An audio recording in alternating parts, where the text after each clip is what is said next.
Blood dripped from my nose onto my parents' doorstep as I pounded weakly with my good arm. My shoulders screamed in agony, hanging at an unnatural angle.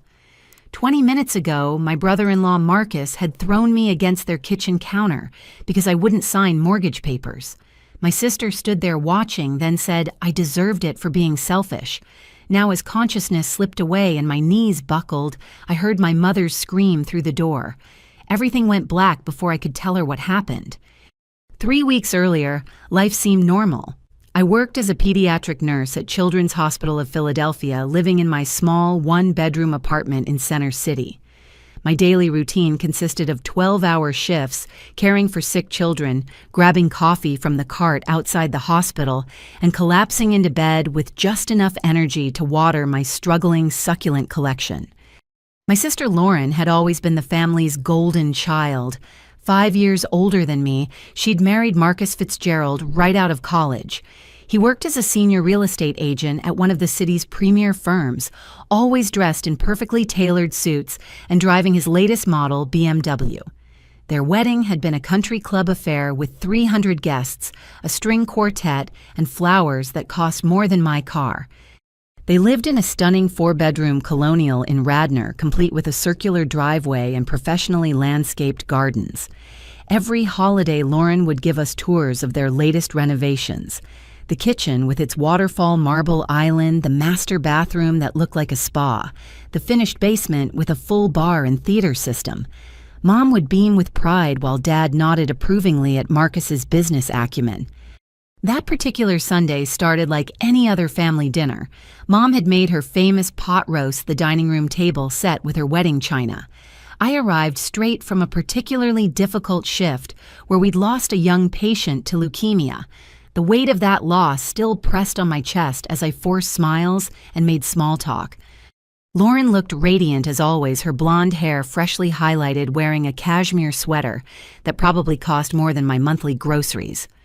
Marcus sat beside her, scrolling through his phone between bites, occasionally showing her something that made them both smile conspiratorially. "We have exciting news," Lauren announced as Mom served dessert, her apple pie made from scratch like everything else. "Marcus and I are expanding our investment portfolio." Dad perked up at this. A retired accountant, he loved talking finances with Marcus. "Smart thinking in this market. What are you considering?" Marcus set down his phone, his salesman's smile clicking into place. "There's an incredible property in Ardmore. 4 units perfect for rental income. The numbers are phenomenal." Mom clasped her hands together. "How wonderful you two are, so ambitious. Jacqueline, isn't this exciting?" I nodded, genuinely happy for them despite my exhaustion. Financial success had never been my priority. I'd chosen pediatric nursing knowing it would never make me wealthy. But seeing my sister thrive had always brought me joy, even if our paths diverged so dramatically. "The seller is motivated." Marcus continued, his green eyes sharp with calculation. "We need to move fast. Banks are being conservative with investment loans right now, wanting additional security." Lauren reached across the table and grabbed my hand. Her manicured nails pressed into my skin just slightly. "Which brings us to our request. We need a co-signer for the mortgage. Family helps family, right, Jacqueline?" The room went silent.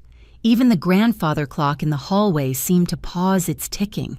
Everyone's eyes turned to me. Mom's hopeful, Dad's expectant, Lauren's confident, Marcus's calculating. My throat went dry. A co-signer. That's a big responsibility. "Not really." Marcus jumped in smoothly. "With our income and credit, it's just a formality. Banks want to see family support for investment properties. You wouldn't actually be responsible for anything." Something in his tone made my nursing instincts flare. The same feeling I got when parents lied about how their child got injured. "Can I see the financial details first? The property information, your loan terms?" Marcus's face darkened like a storm cloud passing over the sun. His jaw clenched and I saw Lauren's hand move to his knee under the table. Lauren's perfect smile faltered. She tilted her head, studying me with eyes that suddenly seemed cold. "If you trusted us, you wouldn't need to see anything." The pressure started Monday morning. I'd barely clocked in for my shift when my phone buzzed with the first text from Lauren. "Hey sis, just wanted to follow up on yesterday. When can we meet to sign the papers?" I tucked the phone away, focusing on my morning rounds. The pediatric ward demanded full attention. IV medications to administer worried parents to comfort charts to update. But the messages kept coming. "Hello, I know you're working, but this is important. The seller won't wait forever, Jacqueline. Why are you ignoring your family?" By lunch break, I had 17 texts and 4 missed calls. I finally responded, "Lauren, I need time to think about this. Can we talk this weekend?" Her response came instantly. "Time." It's a simple signature. "Remember when you needed help with your college applications? I spent weeks helping you." The guilt trip had begun. Tuesday brought escalation. Lauren called during my break, her voice syrupy sweet with an undertone of steel. "Jacqueline, honey, I'm worried we got off on the wrong foot. Let me explain why this is so important. Marcus has worked incredibly hard to find this opportunity. His reputation is on the line with the seller." I sat in the hospital cafeteria pushing around a sad-looking salad. "I understand that, but co-signing means I'm equally responsible for the loan. What if something goes wrong?" "Nothing will go wrong." Her laugh sounded forced. "God, when did you become so negative? This isn't like you. Are you okay? Is someone influencing you?" The conversation deteriorated from there. She brought up every favor she'd ever done. Driving me to school when I was in middle school, lending me her car for prom, introducing me to her friend group in college. Each memory twisted into a weapon. Wednesday, Marcus appeared at the hospital. I emerged from a patient room to find him chatting with the charge nurse, his 1,000-watt smile on full display. My colleague Tracy was actually giggling at something he'd said. "There's my favorite sister-in-law." He boomed loud enough for the entire floor to hear. "Brought you lunch from that Thai place you love." He held up a bag from a restaurant I'd mentioned once, maybe 2 years ago. The gesture would seem thoughtful to observers, but I recognized the calculated move. Marcus never did anything without an angle. "That's so sweet," Tracy gushed. "Jacqueline, you're lucky to have such a caring family."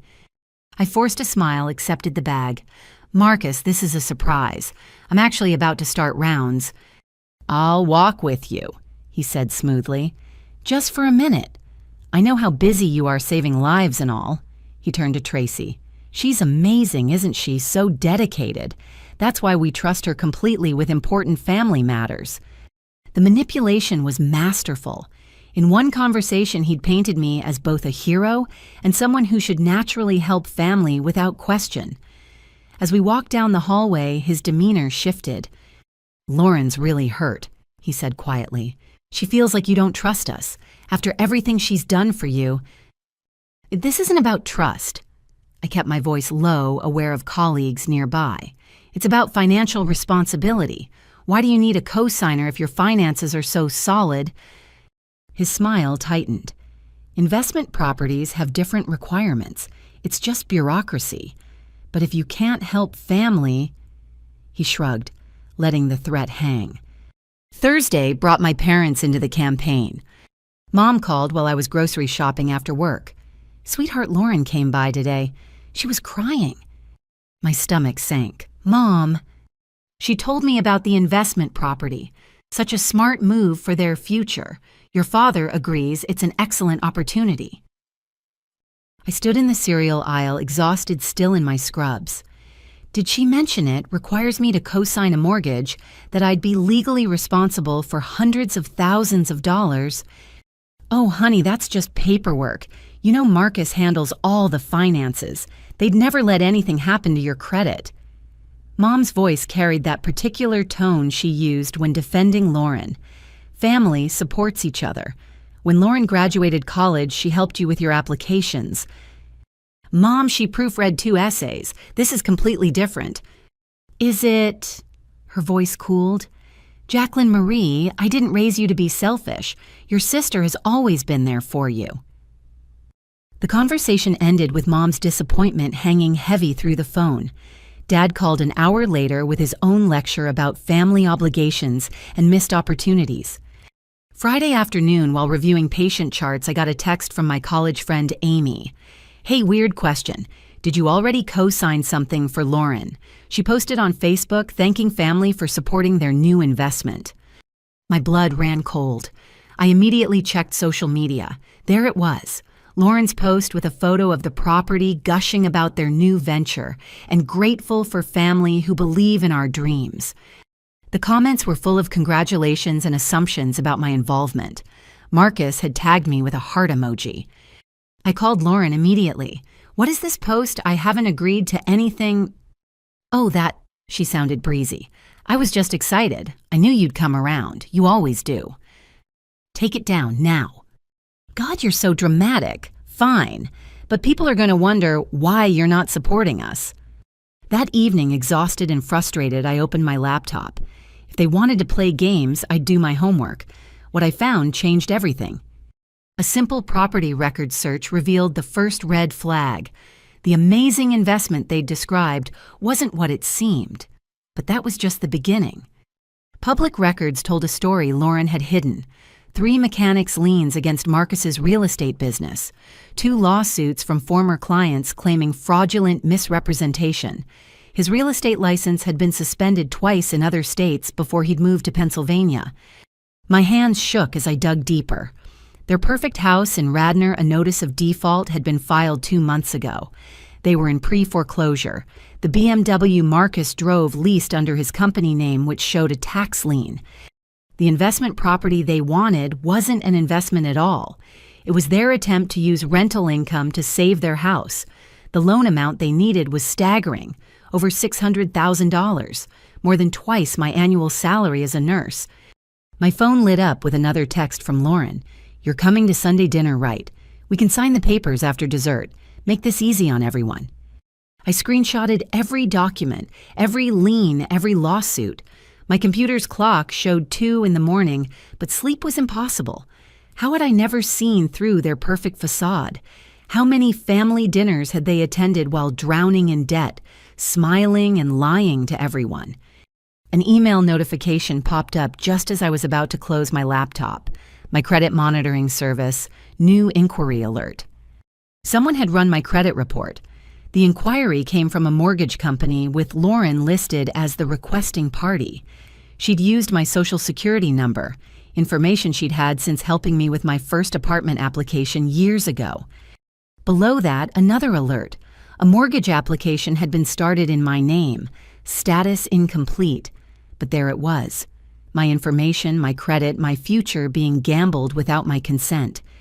I stared at the screen, feeling something harden inside my chest. They hadn't just asked for help, they'd already tried to steal it. The evidence folder on my desktop grew as I downloaded everything. Come Sunday, I'd be ready. What I didn't know was how far they'd go when cornered. Saturday morning arrived with a deceptive calm. I'd barely slept, my mind churning through the discoveries of the night before. The coffee maker gurgled as I spread printed documents across my tiny dining table. Liens, lawsuits, foreclosure, notices the unauthorized credit inquiry. My phone rang. Mom. "Jacqueline, what should I make for dinner tomorrow?" I was thinking chicken parmesan, Marcus's favorite. Of course it was Marcus's favorite. Everything in our family seemed to revolve around keeping Lauren and Marcus happy. "Mom, we need to talk about something serious. If this is about the co-signing, your father and I have discussed it. We think you're being unnecessarily difficult." I rubbed my temple, feeling a headache building. "It's more than that. I've discovered some things about their finances." "Stop right there." Mom's voice turned sharp. "I don't want to hear you spreading gossip about your sister. Whatever you think you found, I'm sure there's an explanation." The line went dead. She'd actually hung up on me. I spent the morning organizing my evidence, creating a clear timeline. The pattern was devastating. Marcus and Lauren had been living beyond their means for years, using increasingly desperate measures to maintain their facade. The first lawsuit dated back 3 years. A young couple claiming Marcus had hidden major foundation issues when selling them a house. They'd won a judgment of $80,000. Marcus had declared bankruptcy to avoid paying. The second lawsuit was more recent, an elderly widow alleging Marcus had convinced her to sell her home far below market value, promising to find her a perfect retirement community that never materialized. But the real shock came when I cross-referenced business records. Marcus didn't work for a premier real estate firm anymore. He'd been terminated 18 months ago. His current office was a virtual address, a mailbox in a strip mall. My phone buzzed. A text from an unknown number. "Your sister says you're co-signing tomorrow. Smart choice. Would hate for this to get messy. T." My blood ran cold. Who was T? What kind of people had they involved in this? I called my friend from college who worked in banking. "Sarah, hypothetically, if someone took out a loan with a co-signer and defaulted, what happens?" "The co-signer becomes fully responsible," she said immediately. "The bank will come after their assets, wages, everything. Why, you're not thinking of co-signing something, are you?" "No, but can you look up some mortgage applications for me? I think someone may have started one with my information." Sarah's tone shifted to concern. "That's fraud, Jacqueline. If someone's using your information without consent, you need to file a police report immediately." After we hung up, I sat in my quiet apartment surrounded by evidence of my sister's deception. The Lauren I thought I knew, successful, confident, protective older sister, had never really existed. She'd been playing a role and I'd been too blinded by childhood memories to see it. Another text from the unknown number, "TikTok. Your sister owes people who don't accept excuses." I screenshot that too, adding it to my growing file. Whatever Lauren and Marcus had gotten into, they were trying to drag me down with them. That evening, I did something I'd never done before. I called a lawyer. "Based on what you're describing," Attorney Patricia Coleman said after reviewing my summary, "you're looking at attempted fraud, identity theft, and possibly extortion with these threatening texts. Do not under any circumstances sign anything, and consider getting a restraining order." Against my own sister. "Your sister who's already committed fraud by accessing your credit without authorization. Family members commit more financial crimes against relatives than strangers do. They count on emotional manipulation to avoid consequences." Her words echoed as I prepared for Sunday dinner. I'd switched my phone to record, placed all my documents in a folder in my car. Every instinct screamed to avoid the confrontation, but running would only delay the inevitable. Sunday arrived overcast and humid, the air thick with impending storm. Pathetic fallacy, my high school English teacher would have called it. Nature reflecting the human drama about to unfold. I parked behind Marcus's BMW, the one I now knew he couldn't afford. Through the dining room window, I could see them all gathered laughing at something.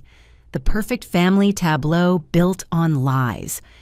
My evidence folder felt heavy as I walked to the door. Inside were 3 years of deception proof that my sister had been lying to everyone who loved her. But worse than the lies was what she'd tried to do to me. Use my trust, my credit, my future as a lifeline for her sinking ship. I raised my hand to knock, then paused.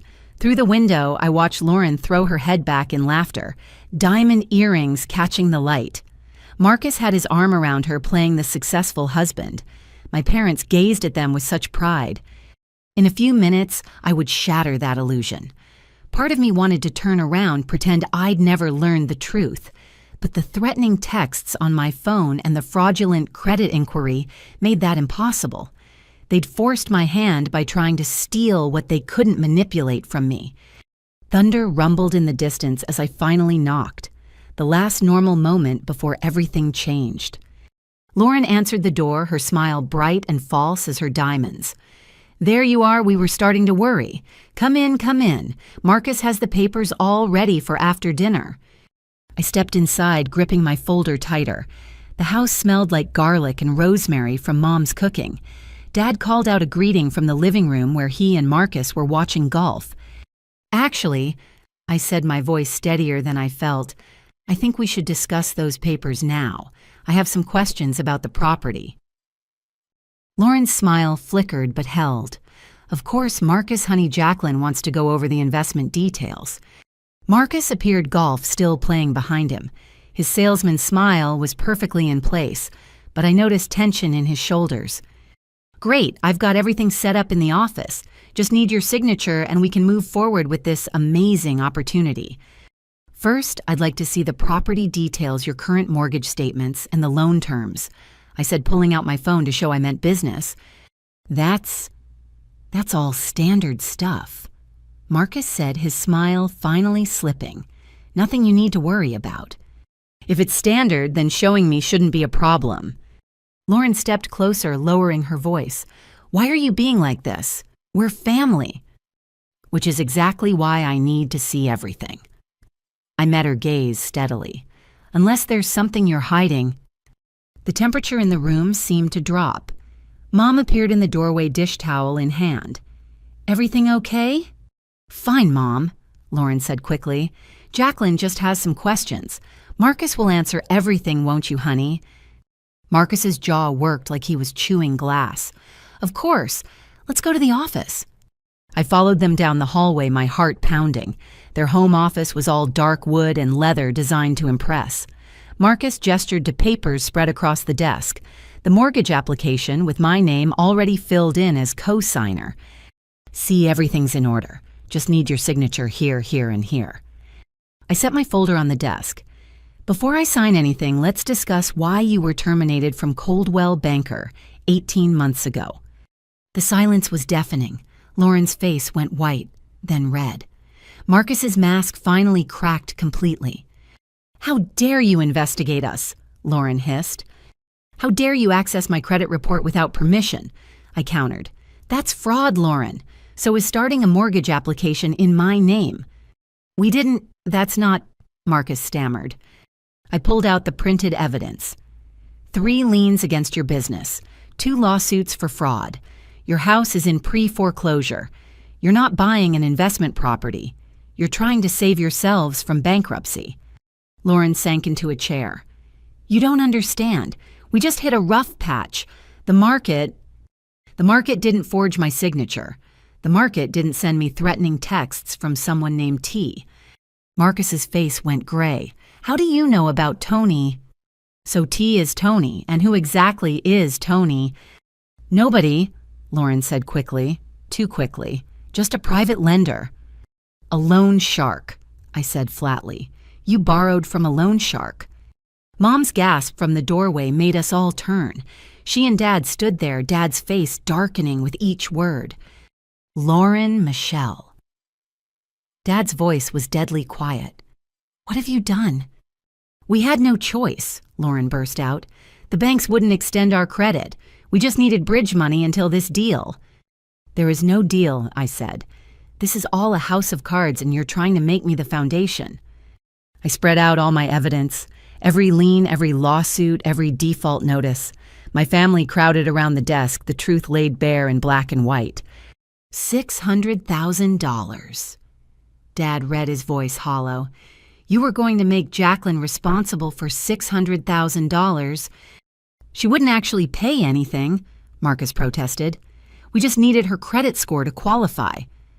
"And when you defaulted," I asked, "when you couldn't make payments just like you can't now, what happens to me then?" "That wouldn't happen," Lauren insisted, but her voice lacked conviction. "Like it didn't happen to the elderly woman you defrauded or the couple with the foundation problems." "Those lawsuits were dismissed," Marcus said. "After you declared bankruptcy to avoid paying," I corrected. "I have all the court documents." Thunder cracked overhead and rain began pelting the windows. The storm had arrived. Lauren looked at our parents, tears forming. "We're desperate. If we lose the house, we lose everything. I'm pregnant." Everyone froze. Mom's hand flew to her heart. "Pregnant." 4 months, Lauren whispered, hand on her belly. "We've been trying for so long, and now we might be homeless." The manipulation was breathtaking. Even knowing everything I knew, I felt the pull of sympathy. Marcus moved to Lauren's side, the united front. "You see," he said, "this is about family, about our baby. How can you turn your back on your nephew or niece?" But I'd learned to recognize their patterns now. The perfectly timed revelation, the emotional manipulation, the guilt. If you're really pregnant, I said slowly, then you need stability, real stability, not a house of cards built on fraud and lies. How can you be so cold? Lauren cried. I'm your sister. My sister who committed identity theft. My sister who tried to forge my signature. My sister who was ready to destroy my financial future to save yourself. Dad stepped forward. Everyone calm down. Lauren, is this true? All of it. She couldn't meet his eyes. That was answer enough.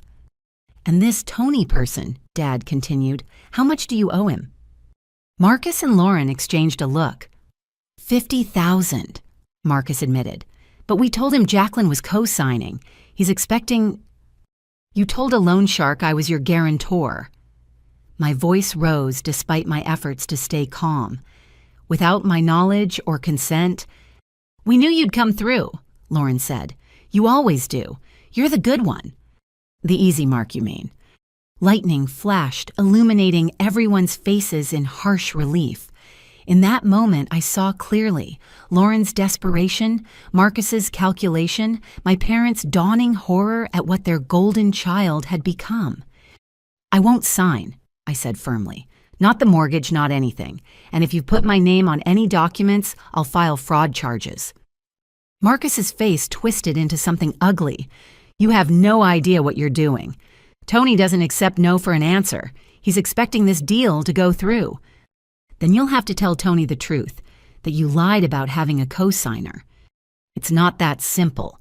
Marcus slammed his hand on the desk, papers scattered. These people don't just walk away. Should have thought of that before you borrowed from them, Dad said. His military bearing had returned protective instincts engaged. Jacqueline, do you have somewhere safe to stay tonight? Dad, I'll be fine. Answer the question. My apartment has good security. You'll stay with us tonight, Mom decided. Lauren, Marcus, I think you should leave. Mom, Lauren protested. You're taking her side. There are no sides, Mom said sadly. There's just the truth. And the truth is you tried to defraud your sister. You need help, Lauren, professional help. Marcus stood pulling Lauren up. This is a mistake. You're making a huge mistake. The only mistake, I said, was trusting you. They gathered their things in tense silence. At the door, Lauren turned back. I hope you can live with yourself when we're on the street. I hope you can live with yourself knowing you tried to put me there instead, I replied. The door slammed behind them. Mom immediately locked it, then pulled me into a hug. I'm so sorry, she whispered. I should have seen it. Should have protected you. Dad was already on the phone with his lawyer friend. Yes, tonight if possible. My daughter's been threatened. Through the window, I watched Marcus's BMW peel out tires squealing. The storm raged overhead, but inside, for the first time in weeks, I felt safe. What I didn't know was that Marcus would return within the hour, and this time he wouldn't bother with manipulation. The real storm was just beginning. The hour after Lauren and Marcus left felt surreal. Mom mechanically cleaned up the untouched dinner while Dad made phone calls to lawyer friends and security companies. I sat at the kitchen table exhausted but wired adrenaline still coursing through my system. I've arranged for a security system installation tomorrow, Dad announced. And Jim Patterson, remember him from the VFW, he's a lawyer now. He can see you Monday morning about the identity theft. Mom set a cup of tea in front of me with shaking hands. I keep thinking about all the signs we missed, the expensive gifts when they were supposedly saving for a house, the vacations they couldn't afford. They were good at hiding it, I said. I'm a nurse trained to spot deception in abuse cases, and I missed it too. Thunder rattled the windows. The storm had intensified, rain coming down in sheets. Dad checked the locks again, a habit from his military days that had never fully faded. Maybe we should call the police now, Mom suggested. Those texts you received. And tell them that my sister's husband borrowed money from sketchy people. I shook my head. Without an actual threat. The doorbell cut through my words. We all froze. Stay here, Dad commanded, moving toward the door with the careful steps of someone who'd been in dangerous situations before. Through the rain-streaked window, I could see Marcus's BMW back in the driveway. My stomach dropped. "Don't open it," Mom whispered. But Dad was already checking the peephole. "It's just Marcus, alone." "I'll handle this," I said, standing. Something in my gut told me this confrontation was inevitable. "Absolutely not," Dad said. "He's here for me. Let me talk to him. You stay close." Before my parents could protest further, I opened the door. Marcus stood on the porch, rain-soaked and desperate. His usually perfect hair hung limp, his expensive shirt clinging to his frame. "We need to talk," he said, "alone. Anything you have to say can be said right here." His jaw clenched. "You don't understand what you've done. These people I owe, they don't accept excuses. I told them you were signing tomorrow. That's your problem, not mine." "It's about to be your problem." His composure cracked completely.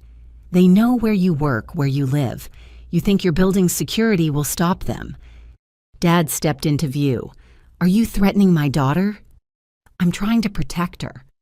Marcus ran his hands through his wet hair. "If this deal doesn't go through, they'll come after all of us. Lauren, too. You want your pregnant sister hurt because you couldn't sign a few papers." "Is she even pregnant?" I asked bluntly. "Or is that another manipulation?" The question seemed to break something in him. "Of course she's pregnant 4 months. We've been trying for years, spent everything on fertility treatments. Do you know what that does to a person? To a marriage? So you decided to commit fraud. We decided to survive." He stepped closer, and I smelled alcohol on his breath. "You with your stable job and your simple life. You have no idea what it's like to have everyone expect perfection. Lauren's family looking at us like we're success stories while we're drowning. That's not my fault. No, you don't think your parents comparing us helped drive her to this perfect Jacqueline, the nurse saving lives. Selfless Jacqueline who doesn't care about money. Saint Jacqueline who judges the rest of us mere mortals." His words stung because there was a grain of truth in them. Had my choice of career made Lauren feel like she had to achieve financial success to matter? "Don't let him manipulate you," Dad warned. Marcus laughed bitterly. "Manipulate? I'm trying to save my family. Sign the papers, Jacqueline. Please. I'll pay you back every penny. With what money, you're already in foreclosure. I have deals in the pipeline, big ones. I just need time." "More lies," I said. "You don't even have a real office anymore." His face darkened. "You self-righteous. You know what, I tried being nice." He pulled out his phone. "One call to Tony and this becomes his problem to solve. You want that on your conscience?" "You're drunk," Dad said. "Leave now or I'm calling the police." Marcus swayed slightly, rain and alcohol making him unsteady. "Police. You think they care about family disputes by the time they arrive?" He lunged forward, suddenly trying to push past me into the house. Dad reacted instantly, decades of military training kicking in. He grabbed Marcus's arm, twisting it behind his back in one smooth motion. "Big mistake," Dad growled. Marcus struggled, cursing. "Get off me! This is assault!" "You attempted to force entry into my home," Dad said calmly. "I'm making a citizen's arrest. Jacqueline, call 911. I reached for my phone, but Marcus broke free with desperate strength. He spun around, wild-eyed, and grabbed my wrist. "Just sign the damn papers." "Let go." I tried to pull away, but his grip tightened painfully. Everything happened fast then. Dad moved to intervene. Marcus shoved him hard, sending my 70-year-old father stumbling backward. Mom screamed, and something in me snapped. All the weeks of manipulation, the threats, the lies, it crystallized into pure anger. I wrenched my arm free and shoved Marcus back onto the porch. "Enough, you want to destroy your life, fine, but you're not taking me down with you." He stood there in the rain chest, heaving. "You'll regret this. When Tony comes for his money, when Lauren loses the baby from stress, when your parents realize they raised a selfish daughter who wouldn't help family, you'll regret this." "The only thing I regret," I said, "is not seeing who you really were sooner." I slammed the door and locked it. Through the window, I watched Marcus stumble to his car. He sat there for a long moment before finally driving away, tires spinning on the wet pavement. "Is everyone okay?" I asked, helping Dad to a chair. "I'm fine," he said, though he was rubbing his shoulder. "Your mother?" Mom stood frozen by the wall, tears streaming. "This can't be happening. This can't be our life." I hugged her tight. "It's going to be okay." "Is it?" She pulled back to look at me. "He's right about one thing. These people he owes, what if they come after you?" "Then we handle it," Dad said firmly, "but Jacqueline's not destroying her future because Marcus made bad choices." My phone buzzed. "Lauren, what did you do? Marcus came home drunk and hysterical. You've ruined everything. I hate you." Then another text from the unknown number. "Your brother-in-law says there's a problem with our arrangement. Let's discuss this in person. Tony." My hands shook as I showed Dad the message. "That's it," he said. "We're calling the police now." As I dialed, I thought about how quickly life could change. 3 weeks ago, my biggest worry was keeping my succulent alive. Now I was calling the police about loan sharks and family members who'd become strangers. The operator answered. 911, what's your emergency?" "I need to report extortion and assault threats." I began, my voice steadier than I felt. Outside, the storm raged on, but it was nothing compared to what was coming. Because in less than 24 hours, Marcus would make good on his threats, and the attack would be more vicious than anything I could have imagined. The police took our statements with professional detachment. Officer Rodriguez, a woman about my age with kind eyes, made careful notes while her partner photographed the bruises already forming on my wrist from Marcus's grip. "This Tony person who's been texting you," she said, "do you have any other information about him?" "Just the texts and what Marcus said. He owes him $50,000. "Loan sharking is a federal crime," Officer Rodriguez explained. "We'll need to involve the FBI if this escalates. For now, we'll file a report and increase patrols around your apartment and parents' home." After they left, none of us could sleep. We sat in the living room, the Weather Channel playing mutely as the storm continued outside. Around 3 in the morning, my phone rang. Lauren. "Don't hang up," she said immediately. Her voice was different, cold, calculated. "We need to meet tomorrow, just you and me." "After what happened tonight, no." "You don't understand what you've started. Tony went to our house. Marcus had to promise him something to make him leave." My blood chilled. "What did he promise?" "You. He promised you'd sign by Monday, or—" She paused. "Or they'd collect from you directly." "That's kidnapping, extortion. The police won't do anything until something actually happens, and by then—" She let the threat hang. "Meet me at Dock Street Coffee at noon. Public place. Just to talk." "Why should I trust you?" "Because despite everything, I'm still your sister, and I'm trying to save your life." She hung up before I could respond. I stared at the phone, weighing my options.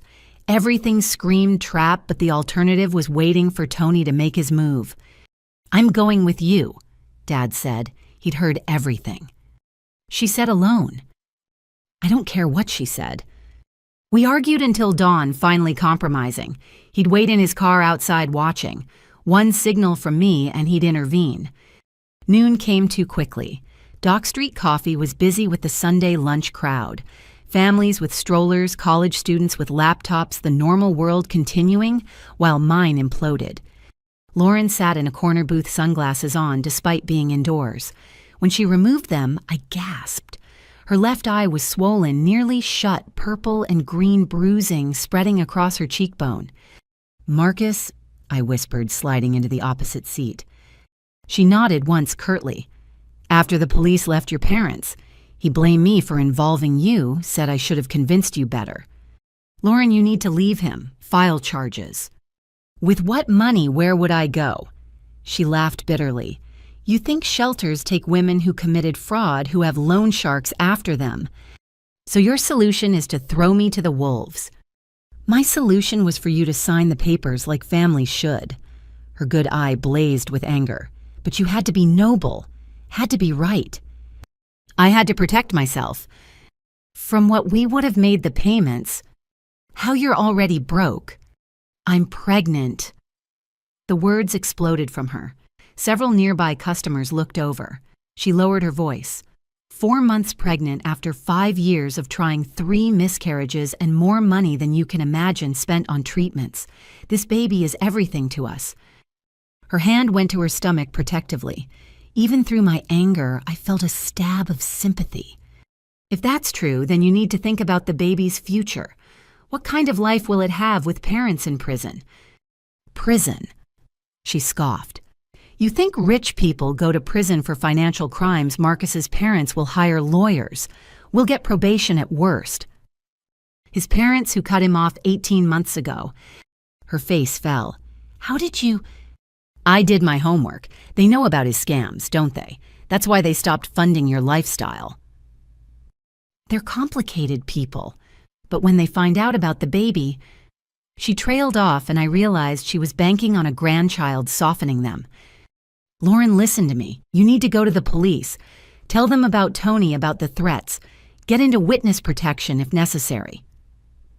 You watch too much TV. She pulled out her phone, showed me a photo that made my stomach lurch. It was my apartment building taken from across the street, a red circle drawn around my window. This was sent to Marcus this morning. Tony knows where you live. Then I'll move. Where? How long you think men like Tony just forget? She leaned forward. Sign the papers, Jacqueline. Please. I'll make sure Marcus pays everything. You'll never hear from us again after this. You can't guarantee that. I can try. Trying isn't good enough when it's my future on the line. Her face hardened. Then you've made your choice, and we've made ours. What does that mean? She stood pulling on her sunglasses. Marcus already put your name down as guarantor with Tony. Showed him forged documents saying you agreed. If you don't make it official by tomorrow night, Tony will come to collect his investment. From you. You're bluffing. Am I? She adjusted her purse and I caught a glimpse of papers inside. Legal documents with my name visible. We already practiced your signature. Marcus got good at it. Good enough to fool Tony. The coffee shop suddenly felt too small, too hot. You forged my signature on loan documents with a criminal... We did what we had to do. She moved to leave, then paused. You know what the saddest part is? If you'd just helped us from the beginning, none of this would have happened. The assault, the threats, Tony, all of it could have been avoided. You're really going to blame me for your crimes. I'm going to blame you for not being a sister when I needed one. Her voice cracked slightly. Do you remember when we were kids? You were 7, I was 12. You fell off your bike and scraped your knee so badly. I carried you 6 blocks home, ruined my favorite jeans from the blood. You cried the whole way, but you trusted me to get you safe. The memory hit unexpectedly hard. I did remember. Her arms around me, her voice promising everything would be okay. That was before you decided money mattered more than family, I said quietly. Money is family. She slammed her hand on the table. How do you think I'll feed my baby, pay for doctors? Give it any kind of life, love doesn't pay rent, Jacqueline. It doesn't buy formula or diapers or health insurance. There are programs, welfare food stamps. That's your solution. She laughed harshly. I've watched Mom clip coupons for 30 years, watched Dad check restaurant prices before ordering. That's not the life I wanted. So you chose crime instead? I chose survival, and now you're choosing to let your nephew or niece suffer for your principles. She turned to leave. Desperation made me grab her arm. Lauren, wait. What if I helped another way smaller loan payment plan? For a moment, her mask slipped. I saw my sister again, scared, desperate, drowning. Then Marcus appeared in the coffee shop doorway and her walls slammed back up. Too late, she whispered. He's already here. Marcus looked terrible. Unshaven clothes, wrinkled eyes, bloodshot. But what scared me was the calm that had replaced last night's hysteria. The calm of someone who'd made a decision. Jacqueline. He nodded politely as if we were casual acquaintances. Thank you for meeting with Lauren. Marcus, we need to talk about... No more talking. He pulled out an envelope, set it on the table. Sign these or don't, but understand the consequences either way. Is that a threat? It's reality. Tony expects his money by tomorrow night, either from the property deal we promised or, he shrugged, from whatever assets he can extract from you. You mean he'll hurt me? I mean he'll collect, however he needs to. Dad appeared, then having seen Marcus arrive. Everything okay here? Fine, Marcus said smoothly. Just leaving. Jacqueline has 24 hours to decide. After that, he put his arm around Lauren. It's out of our hands. They left together, Lauren not looking back. Dad immediately called the police to update them on the threats. I sat staring at the envelope, afraid to open it, but knowing I had to. Inside were mortgage documents, loan agreements, and a personal guarantee making me responsible for $800,000. Not the $600,000 they'd originally mentioned. The extra $200,000, I realized, was likely Tony's loan, plus interest. We're going to the FBI, Dad decided. This is beyond local police. But even as we made plans called lawyers took precautions, I knew we were playing catch-up. Marcus and Lauren had been planning this for months. We had 24 hours. That night, I stayed at my parents' again. We ordered Chinese food no one ate, jumped at every car passing outside. Mom kept checking on me, bringing tea, extra blankets, anything to feel useful. Maybe I should just sign, I said around midnight. If it keeps everyone safe. No, Dad said firmly. That's not how you deal with extortion. You can't negotiate with people who've already shown they'll hurt you. But as I lay in my childhood bed staring at glow-in-the-dark stars I'd put up in middle school, I wondered if principles were worth dying for. Lauren was right about one thing. Love didn't pay bills. But was survival worth becoming someone you couldn't face in the mirror? My phone buzzed, another unknown number. Tick-tock, little nurse. Marcus says you're being stubborn. I don't like stubborn. Makes my job harder. T. I didn't sleep. Just waited for dawn for the FBI office to open for some miracle that would make this nightmare end. What I didn't expect was for the nightmare to come to me first. Because Monday afternoon, when I thought I had a few hours left to decide, Marcus would prove that 24 hours had been a generous estimate. He'd already decided what would happen if I didn't sign. And Lauren would stand by and watch. Monday arrived with false normalcy. Birds chirped outside my parents' guest room window. The coffee maker gurgled downstairs. If not for the FBI appointment at 10 and the deadline hanging over my head, it could have been any other day. I'd called in sick to work, my first unscheduled absence in 2 years. My supervisor, Sharon, had been understanding when I'd vaguely mentioned family emergency, but I heard the concern in her voice. Jacqueline, if you need anything, if someone's hurting you, I'm handling it. I'd assured her, touched by her instinctive nurse's recognition that something was seriously wrong. Dad drove me to the FBI office in downtown Philadelphia. The federal building felt imposing with its concrete walls and metal detectors. Agent Sarah Chen, no relation to my brother-in-law, she assured me with dry humor, took detailed notes as I laid out everything. The forged signatures, the threats, Tony's involvement. We've been watching Anthony Tony Torino for years, she revealed. He operates out of South Philly, runs money through construction companies.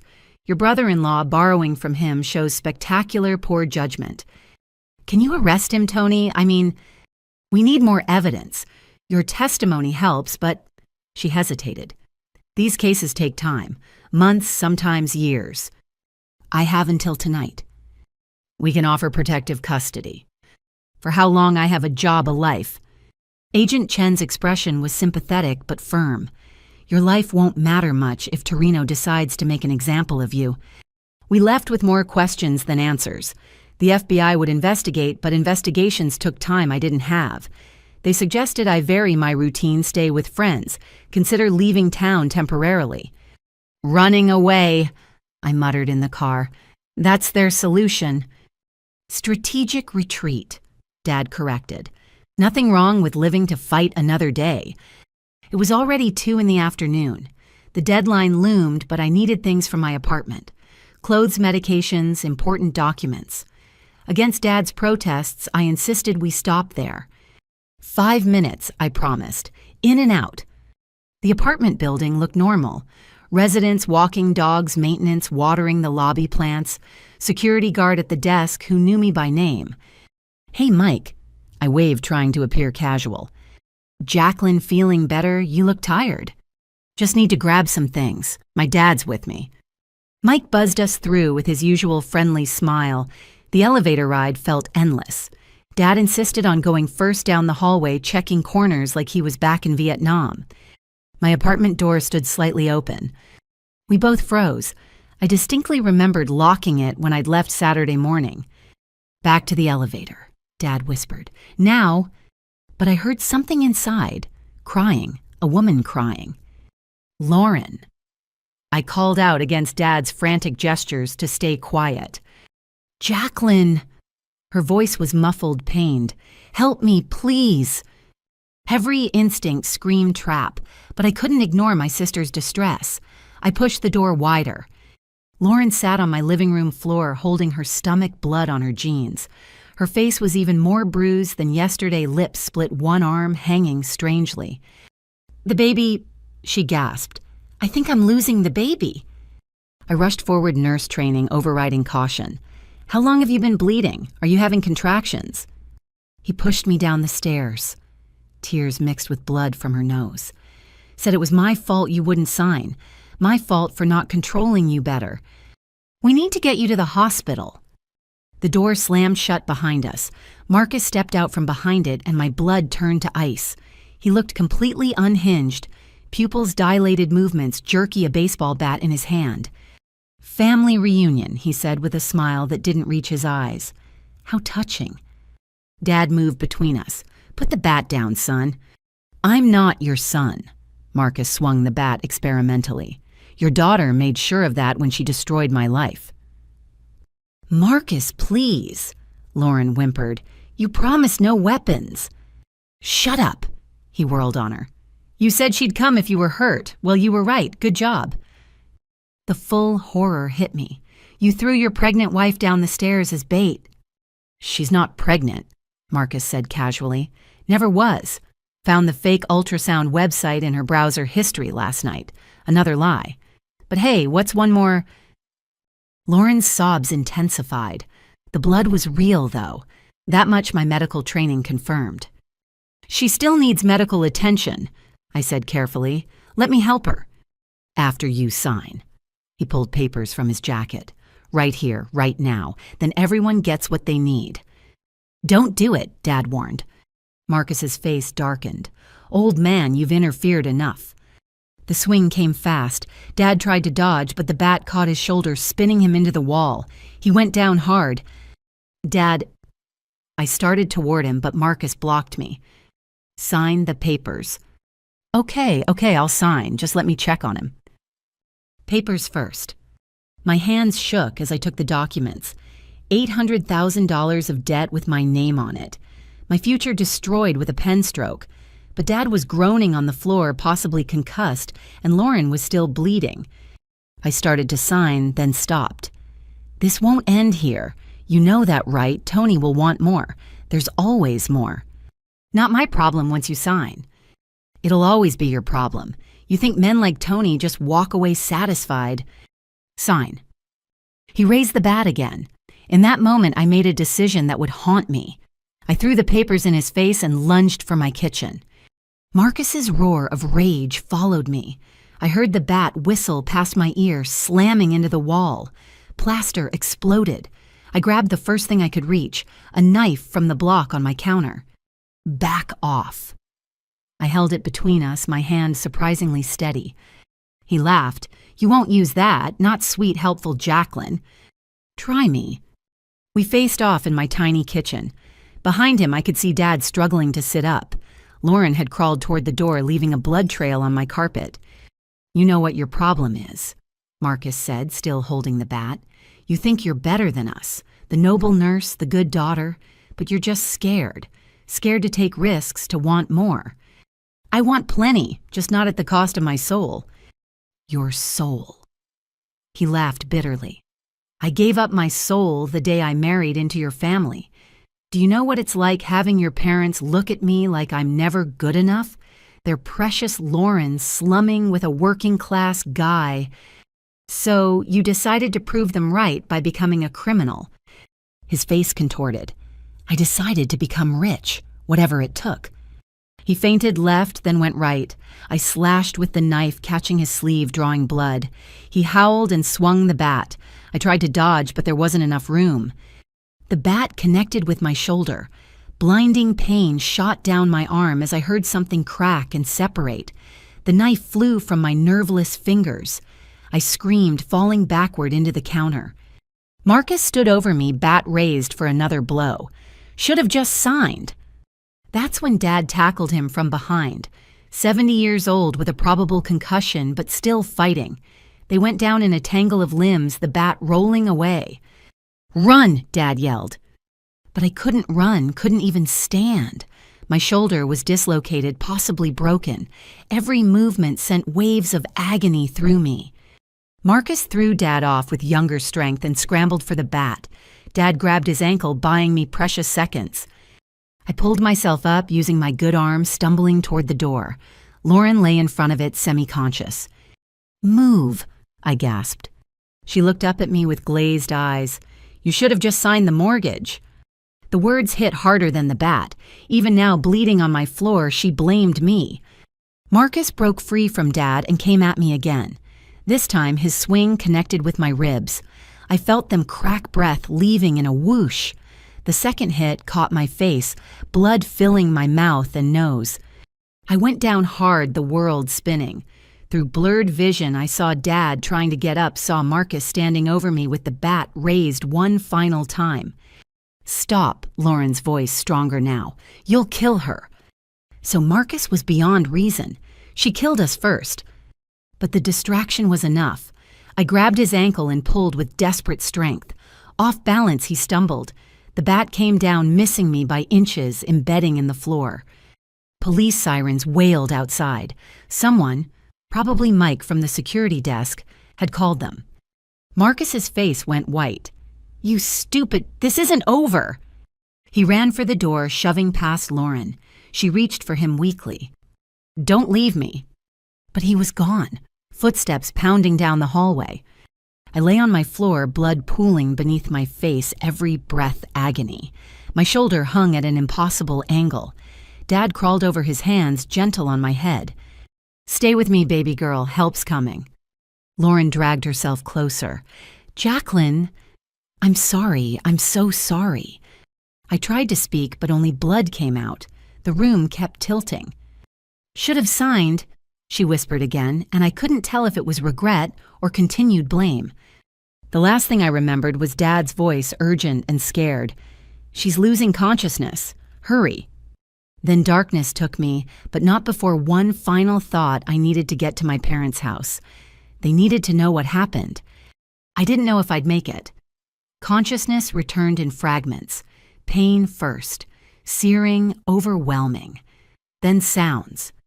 Dad's voice arguing with someone, sirens getting closer. I forced my eyes open to find chaos in my apartment.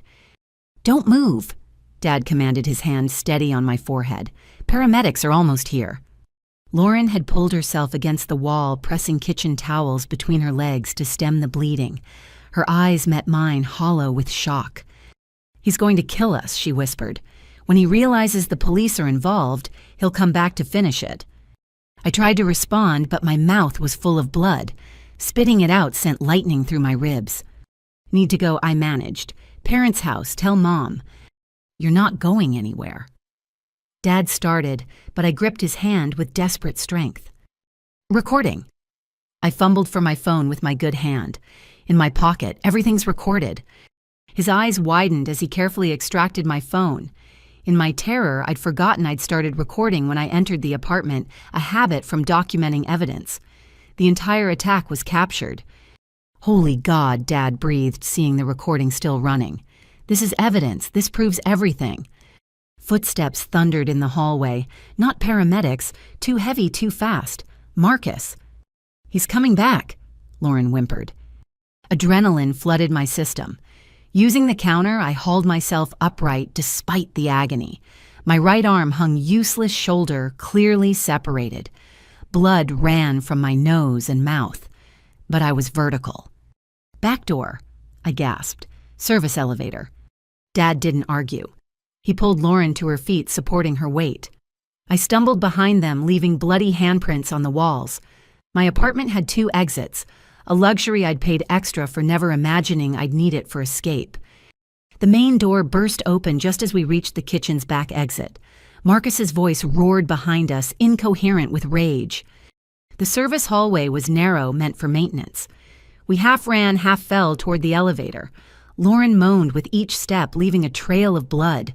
My vision kept graying at the edges. Almost there, Dad encouraged. The elevator doors were closing when Marcus appeared at the hallway's end.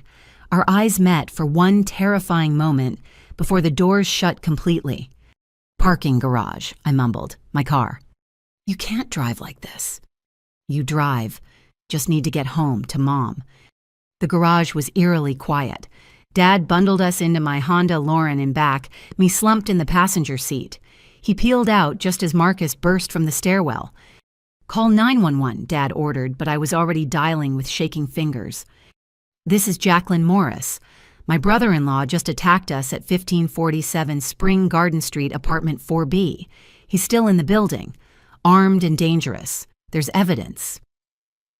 I gave them what details I could before the phone slipped from my numb fingers. Dad navigated traffic while I fought to stay conscious. Every bump sent fresh agony through my ribs. Why Mom's house? Dad asked. The hospital? Need to tell her in person what happened before versions change. I knew Lauren. Even now, she'd find a way to minimize excuse rewrite history. Mom needed the truth while it was still raw, still undeniable. The 20-minute drive felt eternal. Lauren had gone quiet in the back seat and I couldn't turn to check on her. My shoulders screamed with every breath. Stay awake, Dad commanded whenever my eyes drifted shut. Tell me about work, your patients. So I rambled about the pediatric ward, about little Timmy with leukemia, who'd finally gone into remission, about the new NICU equipment we'd fundraised for. Anything to keep conscious. We pulled into my parents' driveway as the sun began setting.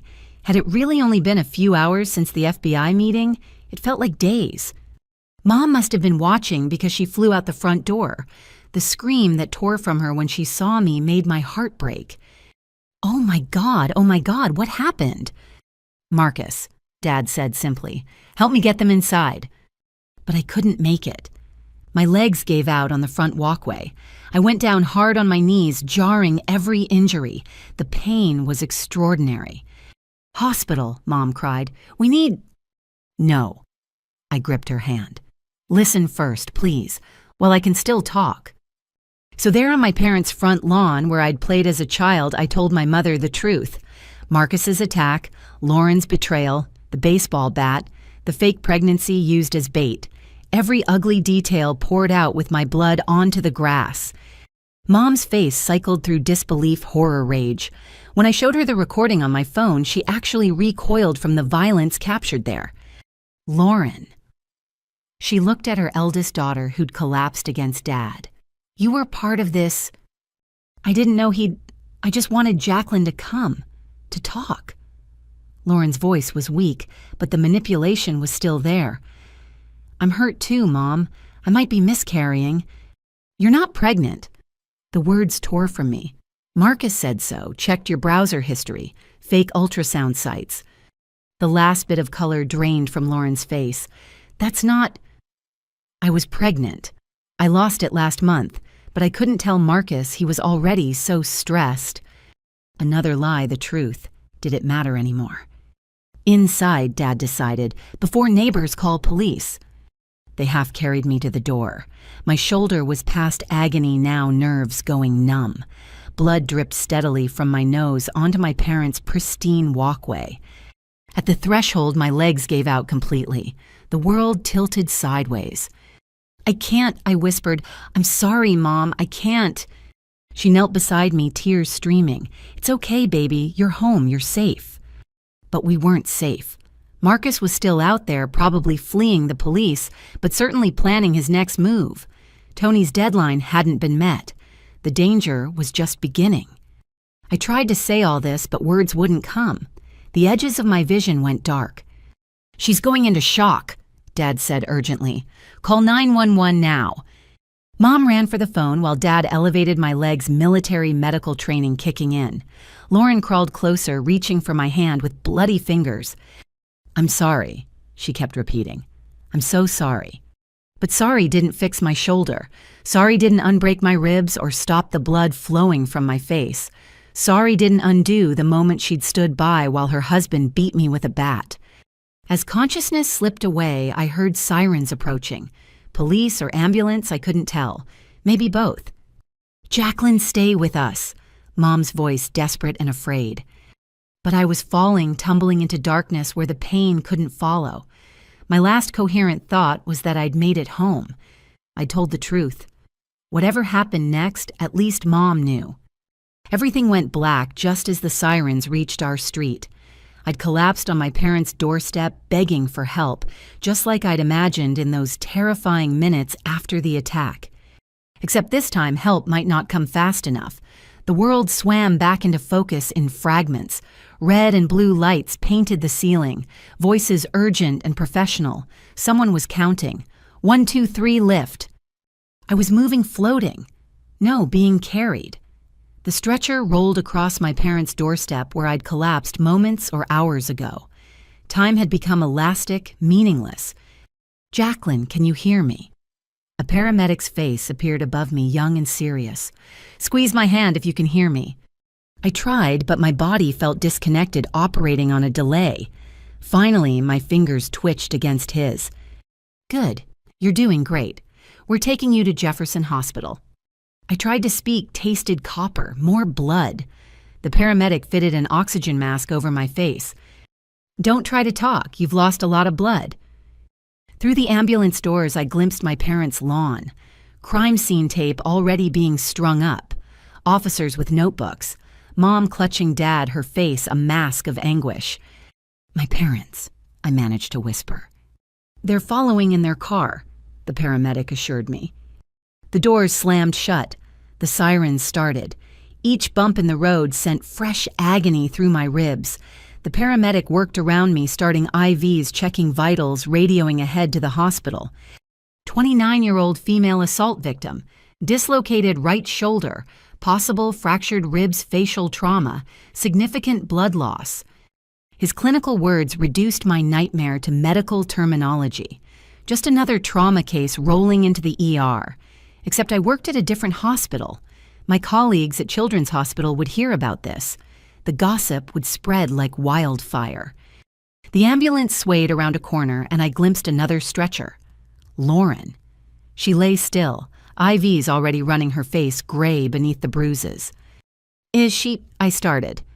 "She's stable," the paramedic said. "You both are. Just rest." But rest meant letting go, and I couldn't. Not yet.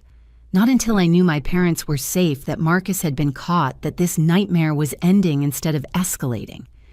The hospital's emergency bay approached in a blur of motion. Doctors and nurses waited, their faces professionally calm, but movements urgent. They transferred me from ambulance to hospital stretcher in one smooth motion. "Trauma 2, someone called out. The ceiling tiles flashed by overhead. 1, 2, 3, 4. I counted them like sheep trying to stay grounded. The trauma bay was controlled chaos. Nurses cutting away my blood-soaked clothes, doctors calling out orders machines beeping their electronic symphony. "Jacqueline, I'm Dr. Rodriguez." A woman with kind eyes behind surgical glasses leaned over me. "We're going to take good care of you. Can you tell me where it hurts most?" "Everywhere," I croaked. She smiled slightly. "Let's start with what we can see. Your shoulder is dislocated. We'll need x-rays to check for fractures before we reduce it. Your nose is broken and you've got some cracked ribs. We're running blood work now." They worked with efficiency I recognized from my own hospital experience. Professional distance mixed with genuine care. But being on this side of treatment felt surreal, like watching someone else's medical drama. Parents, I asked between procedures. Waiting room, a nurse assured me. Would you like me to update them? I nodded, then regretted it as the room spun.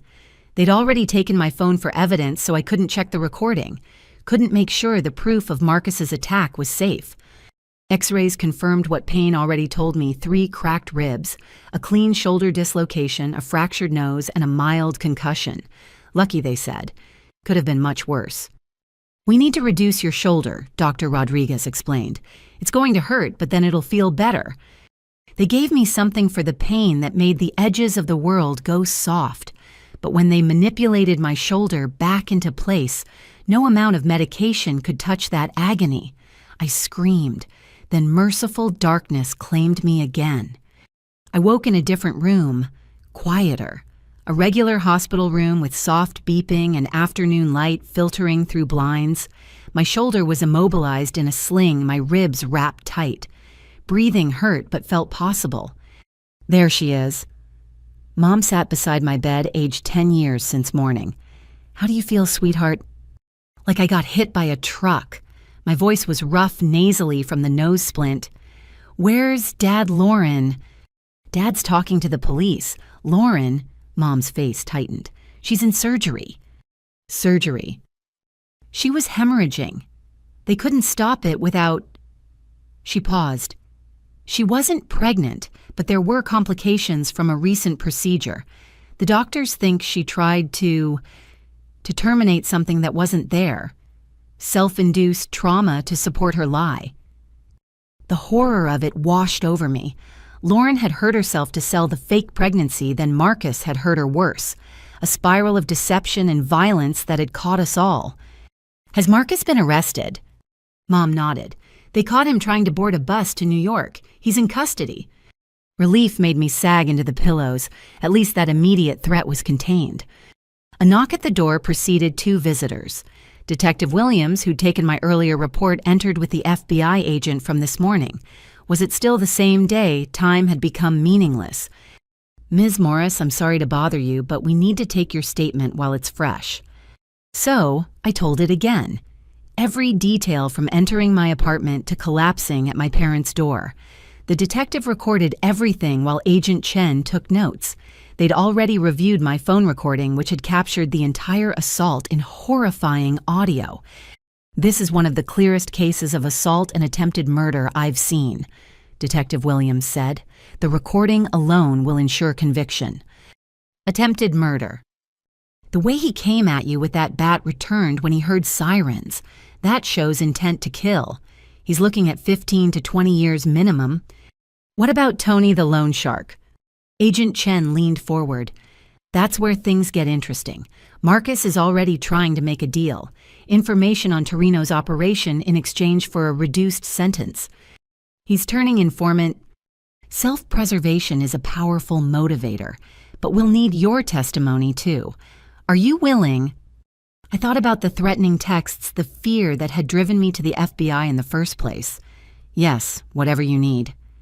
They asked more questions about Tony, the loans, the forged documents. By the time they left, exhaustion weighed me down like a lead blanket. You should rest, Mom said, adjusting my covers with the fussy care of a worried mother. What about you? This must be devastating. She sank back in her chair. Watching one daughter destroy her life while trying to destroy the others, finding out my golden child is a criminal, and her husband is worse. Mom, no, I need to say this. Tears rolled down her cheeks. I failed you. All those years of favoritism, making excuses for Lauren, pushing you to help without question. I created this dynamic. You didn't make her forge documents or him swing a bat. But I made it easier. Made you the giver and her the taker. Made you feel like your worth came from helping others while hers came from achievement at any cost. We sat with that truth between us. Outside, I could hear the normal hospital sounds. Pages overhead, wheelchairs and hallways, life continuing, despite our personal catastrophe. She was my first, Mom whispered. When she was born, I thought I'd never love anything more. Then you came along and the love multiplied rather than divided. But somewhere along the way, I started protecting her more. She seemed to need it more. And I seemed stronger. You are, but that's no excuse for putting more burden on your shoulders.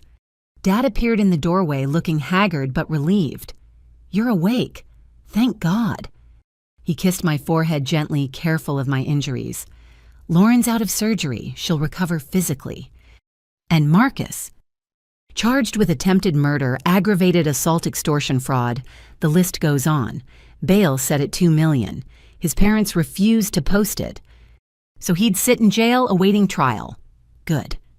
The police need to interview you too, Dad told Mom, about what you witnessed at the house, Jacqueline's condition when she arrived. Mom nodded but didn't move. In a minute. I'm not leaving her yet. We existed in a bubble of quiet for a few moments. My body hurt everywhere, but the sharp edge of pain had been dulled by whatever they'd given me. I could think clearly for the first time in hours.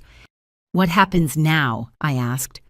Now we heal, Dad said firmly, all of us, and we make sure justice is served. The house.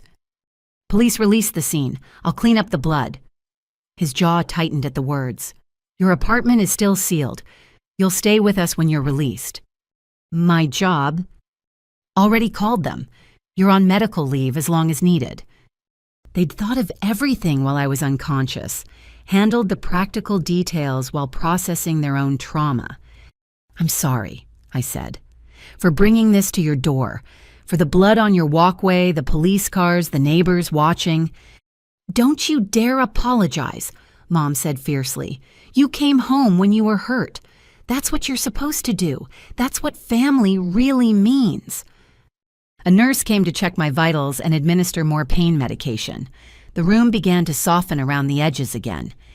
Sleep, Dad encouraged. We'll be here. As I drifted off, I heard them talking quietly. About lawyers, about therapy, about how to move forward from here. Even half-conscious, I knew nothing would ever be the same. But I was alive. I'd survived Marcus's attack, made it home, and the truth was finally in the open. No more lies, no more manipulation, no more pretending everything was perfect. The last thing I remembered was Mom humming softly, the same lullaby she'd used when I was small and scared of monsters in the closet. Except now we all knew the real monsters had been sitting at our dinner table all along. I drifted in and out of medicated sleep throughout the night. Each time I woke, different family members kept vigil. Mom reading her Bible, Dad staring out the window, even my Aunt Patricia, who'd driven down from Boston after hearing the news. By Tuesday morning, the story had broken locally. Real estate agent arrested for brutal assault on sister-in-law over mortgage fraud. My name was withheld, but anyone who knew us would connect the dots. Dr. Rodriguez returned during morning rounds, 2 residents trailing behind her like ducklings. How's our pain level this morning? Manageable. I lied. Everything hurt, but I needed clarity more than comfort. She examined my injuries with gentle efficiency. The swelling in your face is already improving.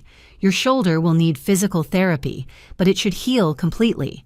The ribs will take 6 to 8 weeks. When can I go home? Let's see how you do today. I want to monitor that concussion another 24 hours. After she left, I convinced Mom to help me walk to Lauren's room. Each step jarred my ribs, but I needed to see my sister. Needed to understand if any part of our relationship could be salvaged. Lauren's room was under police guard. She was technically under arrest, too, though medical needs took precedence. The officer recognized me from the report and let us pass. She looked smaller in the hospital bed, diminished without her perfect makeup and designer clothes. The bruises on her face had darkened to purple-black. An IV dripped steadily into her arm. Jacqueline, her voice was hoarse, surprised. Why are you here? You're my sister, I said, simply lowering myself carefully into the visitor's chair. Still, after everything. Being family doesn't end just because you made terrible choices, but our relationship will never be what it was. She turned her face away. Marcus is going to prison. Yes, for trying to kill you. A bitter laugh. My husband tried to murder my sister and I helped set it up. Why, the question I'd been carrying since finding those liens. How did it get this far? Lauren was quiet so long I thought she wouldn't answer. When she finally spoke, her voice was distant remembering. It started small. Marcus flipping one house, making $30,000 profit. Easy money, he said. We could have the life we deserved. Then the market shifted and we lost everything on the second flip. But instead of stopping, he doubled down. And you went along with it. I loved him. Love him. She corrected herself, then looked confused by her own emotions. He made me feel special, chosen, like I deserved more than... She gestured vaguely. Than what? Than being ordinary, like mom and dad, clipping coupons, driving used cars, shopping sales. I watched them my whole life settling for less, and I swore I'd be different. They're happy, I pointed out. Are they, or just resigned? I thought about our parents, their quiet contentment, their steady love, their pride in simple accomplishments. There's a difference between wanting more and destroying yourself to get it. Easy to say from your noble nurse perspective. But there was no heat in it, just exhaustion. You found purpose in helping others. I only found it in having more than others. And when that required fraud, it didn't feel like fraud, just creative financing. Everyone does it, Marcus said. The successful ones just don't get caught. Until you do. Until you do, she agreed. We sat in silence. Down the hall, someone called for a doctor. The normal hospital rhythms continued around our family drama. The baby thing, I finally asked. Was any of it real? I had 7 miscarriages over 5 years, she said quietly. The last one was 2 months ago. I never told Marcus about that one. By then, our marriage was... He was different, meaner. The debt was crushing him. So you faked a pregnancy. I bought myself time. Thought if he believed I was pregnant, he'd be gentler. Stop the drinking, the raging. Maybe find legitimate work again. Instead, he used it as manipulation. Everything became manipulation. The whole marriage, really. 2 people lying to each other and calling it love. A knock interrupted us. Agent Chen entered with another FBI agent. Ms. Morris, both of you actually. We need to discuss the case against Anthony Torino. I've told you everything I said. Your brother-in-law is being extremely cooperative, Agent Chen explained. He's provided recordings, documents, names, but we need corroboration. You want me to testify against a mob loan shark? Lauren's voice pitched higher. They kill people for that, which is why we're offering witness protection, both of you. The words hung in the air like a bomb. Witness protection meant new identities, new cities, no contact with anyone from our old lives. Our parents, I started, could be at risk if Torino's associates seek leverage against you. This offer extends to them as well. Mom gripped my good hand. We need time to think. Of course, but decide quickly. Torino's bail hearing is Thursday. After they left, the 3 of us struggled to process this new complication. I can't ask you to give up your lives because of my mistakes, Lauren said. You're not asking. They're offering, Mom corrected. And we make decisions as a family, a real family this time. My phone, returned by police, buzzed with messages. Colleagues checking in friends who'd seen the news. Sharon from work. OMG Jacqueline. Are you okay? The whole pediatric ward is worried sick. Normal life felt impossibly distant. How could I return to caring for sick children when I'd potentially have a target on my back? Dr. Rodriguez returned for afternoon rounds. Good news. Your scans look stable. If you're comfortable, you can go home tomorrow. Home. But which home? My apartment was a crime scene. My parents' house might not be safe, and witness protection loomed as a terrible possibility. That evening, Dad gathered intelligence like the former soldier he was. Marcus's parents had issued a statement disowning their son. His real estate license was permanently revoked. The FBI had frozen all assets connected to Torino's operations. Marcus really gave them everything, Dad reported. 20 years of money laundering, 3 murders, corrupt cops. Torino's empire is crumbling. Because of us, I said. Because Marcus chose to involve a violent criminal in his schemes, Dad corrected firmly. Detective Williams called with an update. Torino's lawyer is pushing for bail reduction. If he gets out... She didn't need to finish. We all understood the implications.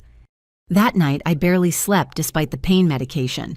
Every footstep in the hallway made me tense. When a food service worker dropped a tray, I nearly jumped out of bed. By Wednesday morning, the decision felt inevitable. I'll take the protection, I told Agent Chen when she returned, but only if my whole family is included. Lauren nodded from her bed. Me too. I've destroyed enough lives. I won't risk yours anymore. Mom and Dad exchanged long looks, leaving everything, their home, their friends, their entire life, because of their daughter's situation. Where would we go? Mom asked quietly. That's determined later for security reasons, somewhere with no connections to your current life. Our things. We pack what's essential. The marshals handle the rest. It was surreal discussing the logistics of disappearing. New names, new histories, new everything. When Dad asked, "If the judge denies Torino's bail reduction tomorrow, we have more time. If not, immediately." The rest of Wednesday passed in a blur of preparations. Discharge papers, pain prescriptions, physical therapy instructions for my shoulder, normal medical bureaucracy, while our lives hung in the balance. That evening, my parents brought clothes from home, soft pajamas that wouldn't irritate my ribs, my favorite sweatshirt, small comforts that might soon be all I had left of my old life. Your apartment landlord called, Mom mentioned. The police released it. He wanted to know about the lease. Another life detail to handle. Along with my job, my friends, everything that made me Jacqueline Morris. Maybe this is a chance, Lauren said unexpectedly. She'd been quiet most of the day processing her own losses. To start over, become better people. I liked who I was. I said, perhaps more sharply than intended. I had a life I chose, work that mattered. I know, I'm sorry, Her voice broke. I'm sorry isn't enough, is it, for what I've cost you? No, I said honestly, but it's a start. Thursday morning arrived gray and rainy, pathetic fallacy again as if weather tracked our drama. The bail hearing was at 10. We'd know our fate by lunch. Dr. Rodriguez cleared me for discharge. Follow up with orthopedics in 2 weeks for that shoulder. Take the pain meds as prescribed. And Jacqueline. She paused at the door. Whatever's happening with your family, be safe. I wondered if she knew about the witness protection possibility or just sensed the weight of unspoken fears. They wheeled me out in standard hospital protocol while I could walk. Dad had pulled the car around Mom, fussing with pillows to cushion my ribs during the ride. As we prepared to leave, my phone rang, Agent Chen. Did the judge deny bail reduction? She said without preamble. Torino's staying locked up pending trial. Relief made me sag against the wheelchair. So we have time. Some, but his associates are still out there. The offer stands if you want it. We'll discuss and let you know. Ms. Morris, you did the right thing. Your testimony will put away a very dangerous man. But as Dad helped me carefully into the car, I wondered about the cost of doing right. My sister faced prison time. My brother-in-law had tried to kill me.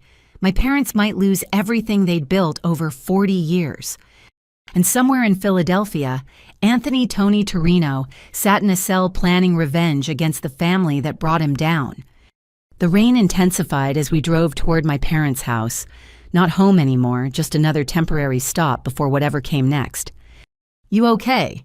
Mom asked, turning to check on me. I will be, I said, hoping it was true. But first there was healing to do. Not just physical, ribs and shoulders could mend. The deeper wounds the family trust shattered like my nose under Marcus's bat would take much longer, if they healed at all. The first week home passed in a haze of pain medication and physical therapy exercises.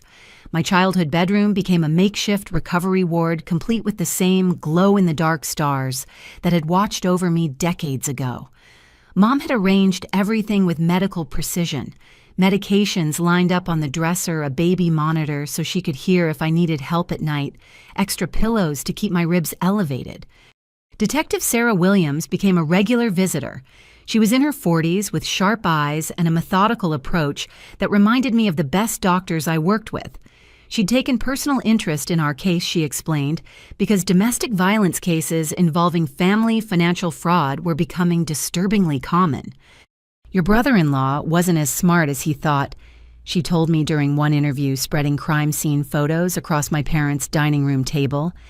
We found evidence of at least 6 other attempted fraud schemes in his computer. You weren't his first target, just the first to fight back effectively. The photos were hard to look at. My blood on the apartment floor, the hole in the wall where Marcus's bat had missed my head by inches, Lauren's trail leading to the door, crime scene markers indicating evidence. Who were the other targets? I asked. 2 elderly clients from his real estate days, his own parents. Did you know he tried to forge their signatures on a home equity loan? 3 other relatives on his mother's side, all variations of the same scheme. And none of them reported it. Family shame is a powerful silencer.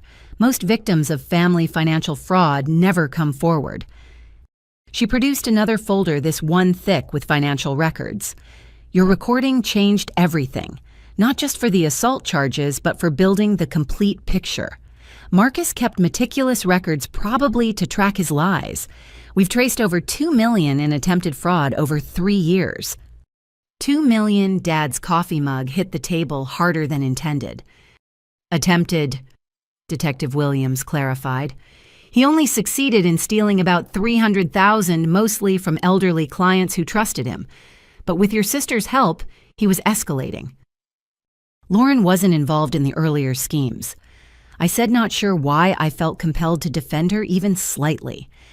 No, her involvement seems to have started 18 months ago, right after Marcus lost his legitimate real estate license. The detective pulled out another document, but she took to it quickly. We found evidence of her researching identity theft techniques, practicing signatures, setting up fake email accounts. Each revelation felt like another blow. The sister who'd helped with my college essays had been Googling how to steal identities. The same hands that had bandaged my scraped knees had practiced forging my signature. There's something else, Detective Williams said, her tone shifting. The investigation into Anthony Torino has uncovered something unexpected. Your brother-in-law wasn't just borrowing money from him. She slid a photograph across the table, security camera footage showing Marcus meeting with several men in what looked like a warehouse.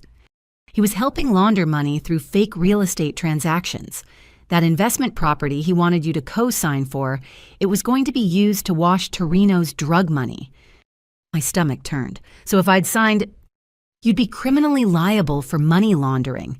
It's why they needed someone with clean credit and no criminal connections. You were perfect. A pediatric nurse with spotless records. Mom, who'd been quietly listening, finally spoke. How did Lauren not know about this? She claims ignorance, Detective Williams said carefully, but we found search histories suggesting she at least suspected. Terms like money laundering real estate and criminal liability co-signer appeared in her browser history dated 2 weeks before they approached you. The betrayal deepened with each detail. They hadn't just tried to destroy my credit, they'd tried to make me an accomplice to organized crime. What about Tony? Dad asked. Where does the case against him stand? That's where things get interesting. Marcus's cooperation has been extensive. He wore a wire to 3 meetings before his arrest, recorded phone calls, provided passwords to encrypted communications. He's terrified of Torino and desperately trying to reduce his sentence. How much time is he facing? I asked. Without cooperation, 25 to life for attempted murder, assault, fraud, money laundering. With cooperation, maybe 15 years. Maybe.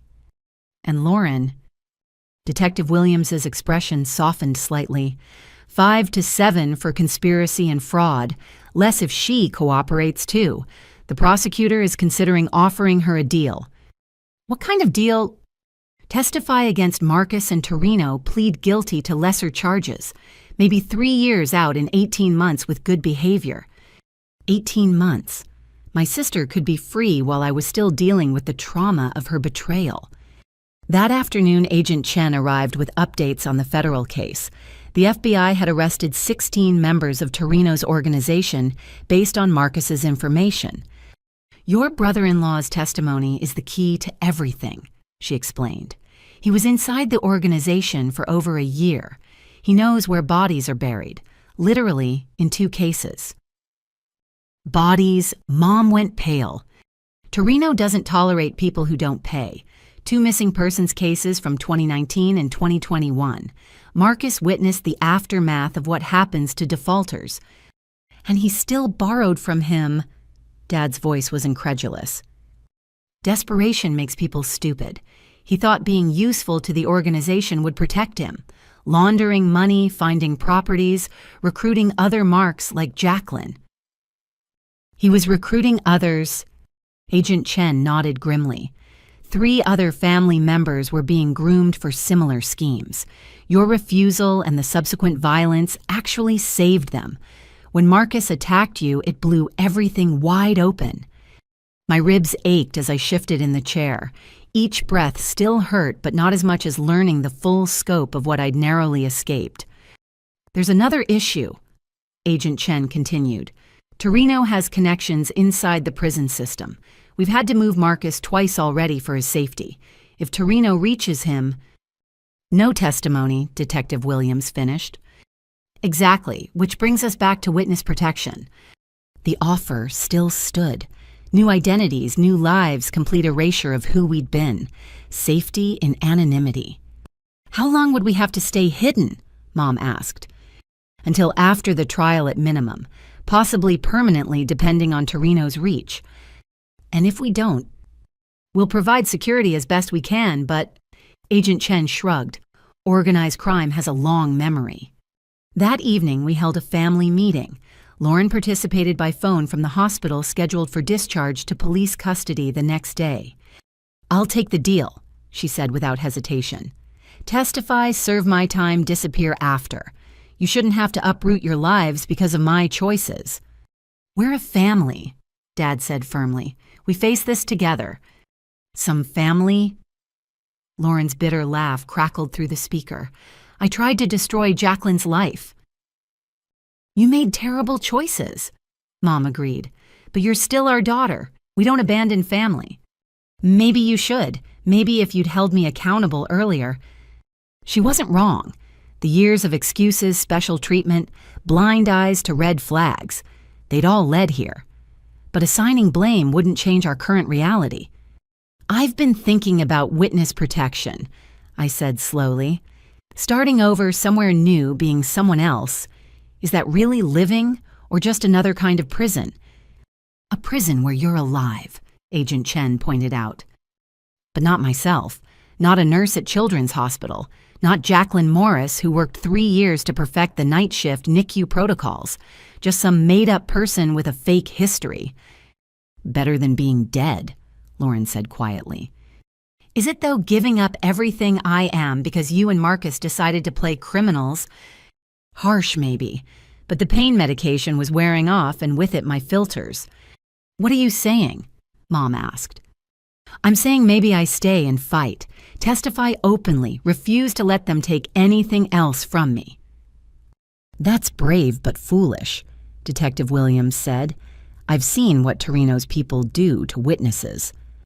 And I've seen what happens when you let fear control your life. Lauren was so afraid of being ordinary that she became a criminal. Marcus was so afraid of failure, he tried to murder me. Maybe it's time to stop being afraid." Dad reached for my hand. "This isn't just about you. If you stay visible, we're all targets." He was right. My defiance would paint a target on everyone I loved.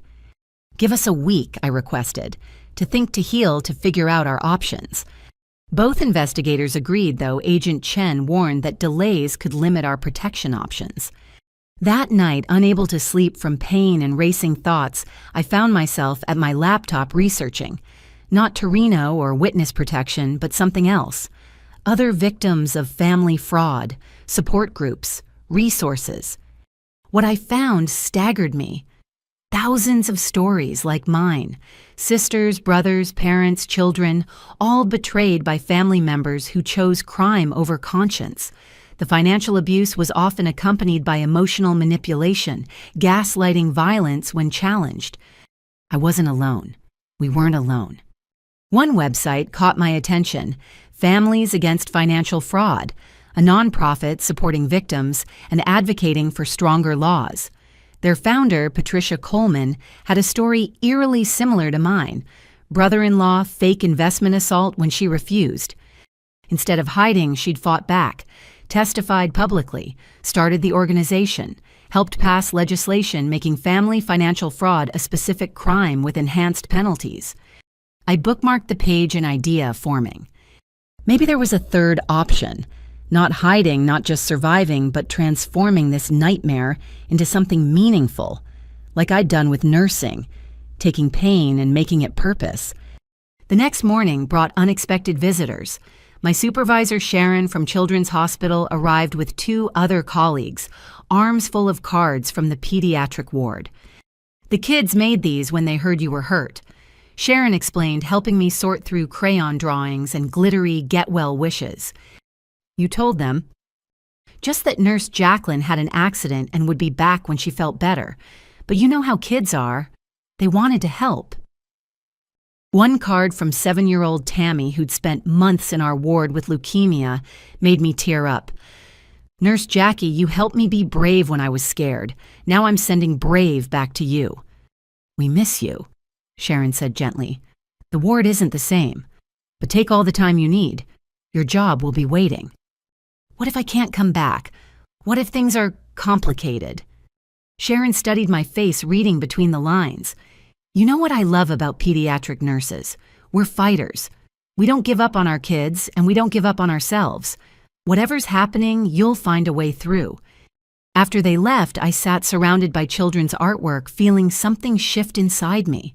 These kids face scarier battles than Torino every day.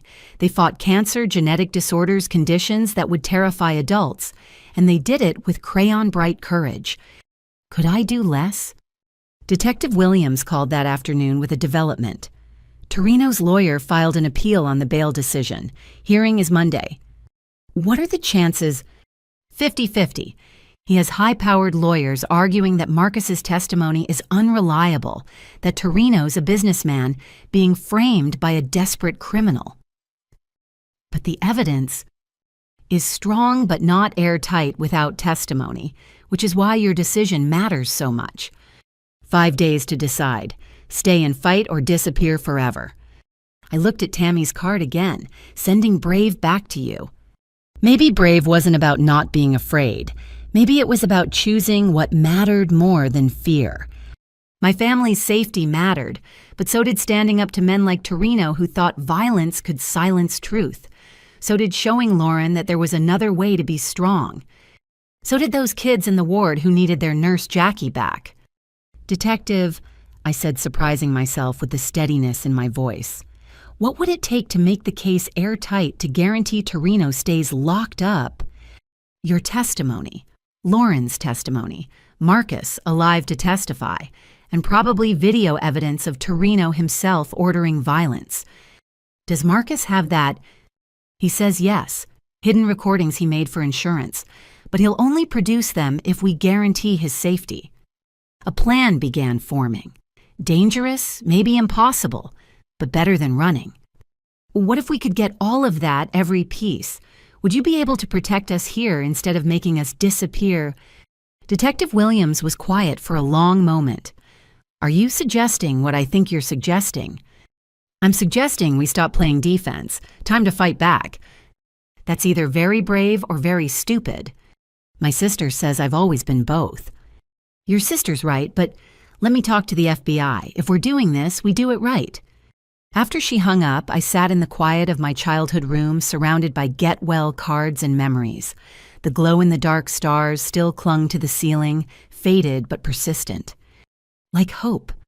Like courage sent by children who knew that sometimes the only way through scary things was straightforward. The investigation was revealing more than just crimes. It was showing me who I was when everything else was stripped away. and I wasn't someone who ran. Monday morning arrived with the kind of crisp October air that usually made me think of pumpkin spice and cozy sweaters. Instead, I stood at my bedroom window watching unmarked FBI vehicles position themselves around our neighborhood. Today was the day Marcus would deliver his hidden recordings, Torino's bail hearing would proceed, and our coordinated response would begin. Detective Williams had worked through the weekend with Agent Chen to devise what they called Operation Family Fraud, a multi-pronged approach to ensure all evidence was secured and all parties protected. It started with Marcus. At exactly 9 a.m., my phone rang, an unknown number, but I'd been expecting it. Jacqueline. Marcus's voice was barely recognizable. Weeks in protective custody had stripped away his salesman's confidence. I need to apologize. Save it for court. I said, though my hand shook holding the phone. Agent Chen had insisted on this call. Marcus needed to believe I might forgive him to ensure his continued cooperation. I never meant for it to go so far. The violence. I was desperate, high, not myself. You were exactly yourself, just without the mask. You're right, he admitted after a pause. I've been wearing masks so long I forgot there was anything underneath. The recordings I pressed, where are they? Safety deposit box at First National. But Jacqueline, there's something else. Something I haven't told the FBI. Agent Chen, listening on another line, made urgent gestures for me to continue. What? Torino has a partner, someone inside law enforcement. That's how he's avoided prosecution for so long. The recordings, they prove it. Who? Captain Michael Brennan, Northeast Precinct. He's been feeding Torino information, protecting shipments, making evidence disappear. The temperature in the room seemed to drop. A corrupt police captain changed everything. Does Torino know you have these recordings? No. I made them for insurance like everyone assumed, but also because I didn't trust anyone in this mess. Not Torino, not his cops, not even Lauren. Why tell me now? Because they're moving me again today. Another facility. If something happens to me, someone needs to know where the evidence is. The key is hidden in Lauren's jewelry box, the one she keeps at your parents' house. Blue velvet bottom drawer of her old dresser. The line went dead. Agent Chen burst into my room moments later. Did you know about the jewelry box? I nodded. Lauren left it here years ago, said it had sentimental value. Dad was already heading upstairs to retrieve it. Inside, beneath tangled costume necklaces and forgotten earrings, lay a small brass key. We need to move fast, Agent Chen said. If there's really a corrupt captain involved, he could warn Torino. Detective Williams finished having arrived during the call. We need those recordings before anyone knows we're aware. The next 2 hours moved with military precision. A federal team secured the bank, evacuating other customers under the pretense of a gas leak. I watched from a surveillance van as agents retrieved a small digital recorder and several USB drives from Marcus's deposit box. Back in the van, Agent Chen plugged in the first drive. What we heard chilled everyone present. Torino's voice clear and commanding.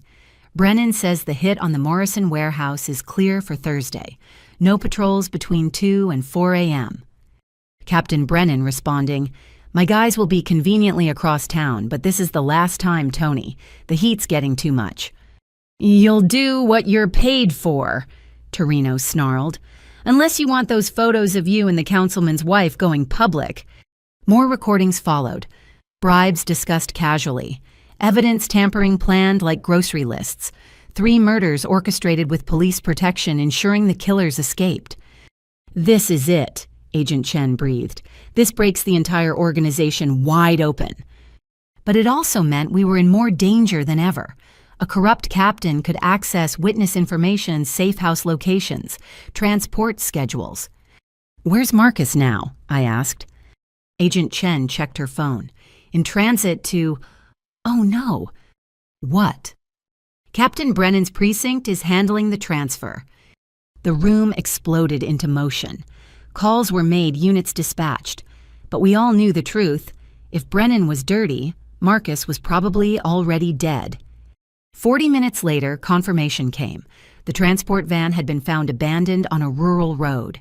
2 marshals dead, Marcus missing.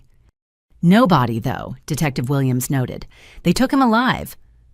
Torture, Agent Chen said grimly. To find out what he knows, who else has copies. My phone buzzed, Lauren from her holding cell. They just told me about Marcus. This is my fault, all of it. I didn't respond. What was there to say? The bail hearing proceeded despite Marcus's disappearance, or perhaps because of it. Torino's lawyers argued their client was being framed by a convict who'd now conveniently vanished. But the prosecution played their ace, Marcus's recordings. The courtroom fell silent as Torino's voice filled the space ordering murders, discussing bribes threatening anyone who crossed him. I watched on a closed-circuit feed from a secure location as Torino's face went from confident to murderous. When his own voice described how he'd disposed of a rival, cut him up, fed him to the dogs, scattered the bones in 6 states. Several jurors looked physically ill. Bail was denied. Torino would remain in federal custody. But Captain Brennan was still free, and Marcus was still missing. That afternoon, we faced another crisis. Local news had picked up the story. Police captain arrested in massive corruption probe. Our names weren't mentioned yet, but reporters were digging. "We need to move you," Agent Chen insisted. "All of you. Tonight." "No," I said, surprising everyone, including myself. "We're done running, done hiding. If we disappear now, Torino wins even from jail." "This isn't a game," Detective Williams said. "Marcus is probably being tortured right now. You could be next." "Then use me as bait." The room went silent. "Think about it." I continued the plan, crystallizing as I spoke. "Brennan's desperate. He knows we have the recordings. He'll come for me or Lauren to find out what else Marcus told us. When he does—" "Absolutely not," Dad said. "I won't let you paint a target on yourself." "The target's already there. At least this way we control when and where." Agent Chen and Detective Williams exchanged looks. "It could work," Chen admitted reluctantly. "We've done similar operations. With trained agents, not civilian witnesses." "I'm not just a civilian," I reminded them. "I'm a nurse. I stay calm under pressure, follow protocols, handle life-or-death situations daily. I can do this." The debate raged for hours. Finally, a compromise was reached. I would appear to resume normal activities, a carefully choreographed return to routine designed to draw out Brennan or his associates. But I'd be surrounded by invisible protection at all times. 1 week, Agent Chen agreed.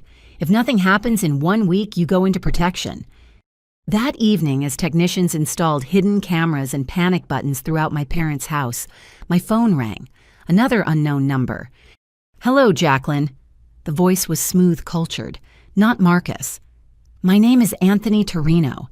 I believe you have something that belongs to me." My blood froze. "How did you get this number?"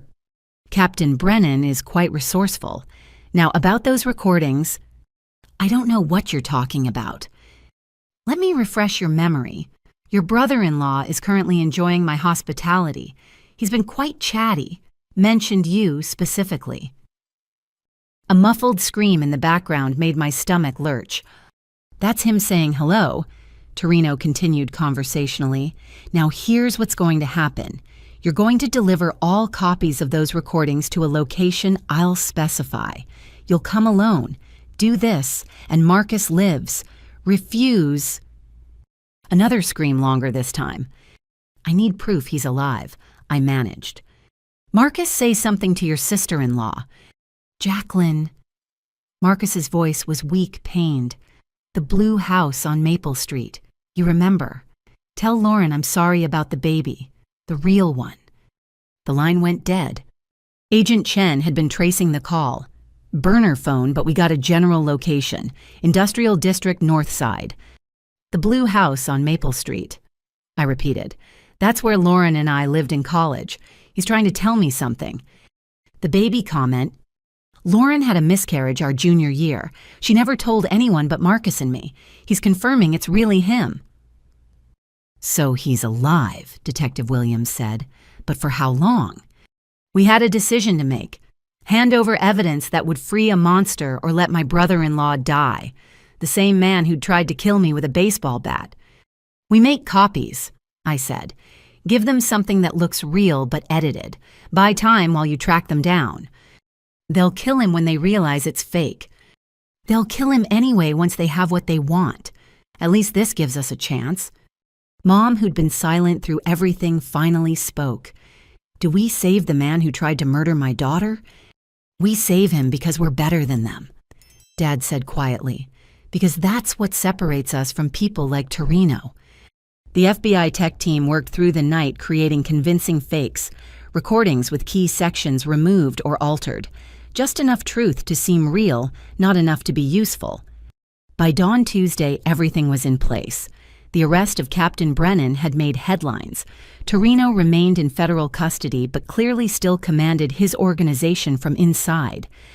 And somewhere in an industrial building, Marcus waited for a rescue that might come too late.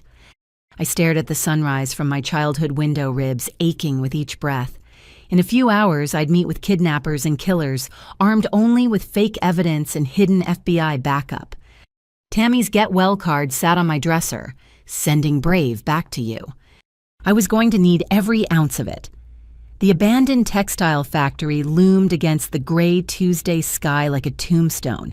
I sat in my Honda parked where Torino's people had instructed, watching rain streak down the windshield. The wire taped to my ribs felt obvious even under my baggy sweatshirt. Every breath reminded me of Marcus's bat, the healing fractures that still made me wince. "Testing, testing," I whispered. Agent Chen's voice crackled in my earpiece. "We hear you clearly. 6 units in position. You don't have to do this." But I did. Not for Marcus, who'd tried to destroy me. For closure. For justice. For proving that Torino couldn't reach out from a jail cell and control our lives. The USB drives with doctored recordings sat heavy in my pocket. Enough truth to pass initial inspection, enough lies to buy time. Hopefully. A black SUV pulled up beside me. The window lowered, revealing a man who looked like a boxer gone to seed. "You Jacqueline?" I nodded. Out of the car, arms spread. I complied, rain immediately soaking through my clothes. He patted me down with professional efficiency, missing the wire but confiscating my phone. "Inside, 3rd floor, come alone or he dies." The factory's interior was a maze of rusted machinery and broken windows. Water dripped through holes in the ceiling, creating echoing plinks that masked other sounds. My footsteps seemed too loud as I climbed metal stairs to the 3rd floor. "Straight ahead," Chen guided through the earpiece. "Heat signatures show 4 people in the main room." I pushed through a heavy door into what had once been an office space. Marcus hung from chains attached to an overhead beam, unconscious or close to it. Blood covered his expensive shirt, or what remained of it. 2 men flanked him, while a 3rd sat behind a desk, incongruously civilized in the decay. "Ms. Morris," the seated man said pleasantly. "Vincent Torino, Tony's cousin. Thank you for coming." "The recordings for Marcus, that was the deal." "Was it? I thought the deal was you'd come alone." He produced a device, waved it near me. The detector squealed immediately. "FBI wire, how disappointing." My heart hammered as one of the guards ripped the wire out, throwing it across the room. "Now we can talk honestly," Vincent continued. "The recordings—" I pulled out the USB drives with trembling hands. He inserted one into a laptop speakers, filling the room with his cousin's voice, discussing bribes and murders. "Good quality," he mused. "But something's missing. The part where Tony mentions the warehouse locations, the shipment dates, the account numbers. That's everything Marcus had." "Is it—" He stood, walked over to Marcus, produced a knife. "Let's ask him." The blade sliding into Marcus's thigh woke him with a scream. His eyes found mine, confused and terrified. "Tell your sister-in-law to give us the real recordings," Vincent instructed. I don't," Marcus gasped. "Jacqueline, please." "I gave you everything," Vincent tisked. The edited portions are subtle but detectable. Our tech guy's very good. Now the real files or I start removing fingers. Team's breaching in 60 seconds. Chen's voice came from the discarded wire, tinny but audible. Hold on. Vincent heard it too. His pleasant mask slipped. 60 seconds is a long time. Jorge Pedro, make it painful. The guards moved toward Marcus with disturbing eagerness, but they'd dismissed me as a threat, the scared nurse who'd walked into their trap. They didn't know I'd spent 3 years working emergency pediatric trauma, that I'd learned to stay calm when children's lives hung in the balance, that adrenaline made me focused, not frozen. I grabbed a rusted pipe from the floor and swung it at Jorge's knee. The crack was audible even over his scream. He went down, hard gun skittering away. Pedro turned, raising his weapon, but Marcus used his last strength to kick out, catching him in the back. The shot went wide, shattering a window. Vincent drew his own gun, but I was already moving. The pipe connected with his wrist. He cursed, dropping the weapon. We grappled for it on the filthy floor. 30 seconds, Chen's voice shouted from somewhere. Vincent was stronger, but I was desperate. I bit his hand, tasting blood. He reared back and I drove my knee into his solar plexus. Air whooshed out of him. Breaching now. The world exploded. Flashbang grenades, shouting boots, thundering upstairs. FBI agents flooded the room, weapons drawn. Clear. Suspect down. Medic needed. I rolled away from Vincent as agents cuffed him. My ribs screamed protest. The fight had undone weeks of healing. Blood ran from my nose again, though I couldn't remember being hit. Jacqueline. Agent Chen appeared, helping me sit up. Are you hit? Are you injured? Marcus, I gasped. Help Marcus. Paramedics were already working on him, cutting the chains, starting IVs. He was unconscious again, but breathing. You did it, Chen said. You got them talking, got evidence, survived until we arrived. The recordings, I managed. Vincent confirmed they were edited. That's admission of guilt, right? Gold star evidence, she confirmed. With 3 witnesses to attempted murder, kidnapping, torture. The Torino organization is finished. They loaded me onto a gurney despite protests. As we passed Marcus, his eyes fluttered open. Jacqueline, he whispered, thank you. I didn't do it for you. I know, that's what makes it heroic. Heroic. I thought of Tammy and the other kids in my ward facing down cancer. That was heroic. This was just surviving. At the hospital, Jefferson again becoming too familiar, they re-x-rayed everything. 2 refractured ribs, torn stitches in my shoulder, new bruising adding to the old rainbow. You're making a habit of this, Dr. Rodriguez said disapprovingly. 3 weeks of healing undone. But everyone's alive. Marcus is in surgery, significant blood loss, organ damage, but he'll make it. Lauren arrived as they were admitting me, flanked by federal marshals. She looked smaller in her orange jumpsuit, aged by weeks in custody. They'd brought her to say goodbye to Marcus before his surgery, maybe for the last time. You saved him, she said, standing awkwardly by my bed. After everything, you still saved him. I saved myself, he just benefited. Still. She sat carefully, mindful of the chains. I've had a lot of time to think about who we became, who I became. Mom visited yesterday, showed me pictures from when we were kids. Remember the summer we ran a lemonade stand? I did. 7 and 12 selling watery lemonade for a quarter, splitting the proceeds exactly, even though Lauren did most of the work. You insisted on fair shares, she continued. Said it didn't matter who did what, we were partners. I thought you were naive then. Now I realize you understood something I never did. What's that? That fairness isn't about getting what you can. It's about making sure everyone gets what they need. Pretty words from someone facing prison. Fair. She looked at her hands. I've agreed to testify, full cooperation. Names, dates, every crime I know about. The prosecutor says 18 months if I'm lucky. And after, witness protection, new name, new city, no contact with anyone from this life. Her voice broke. I'll never see you again. Despite everything that hurt, The sister who'd carried me home with a scraped knee, who'd taught me to braid hair and paint nails, who'd been my first best friend, she'd disappear forever. Maybe that's for the best, I said, though the words tasted like ash. Maybe, but Jacqueline, for what it's worth, I'm proud of who you became, even if I couldn't be. The marshals returned to take her away. At the door, she turned back. The baby thing, it was real once. The miscarriage 2 months ago.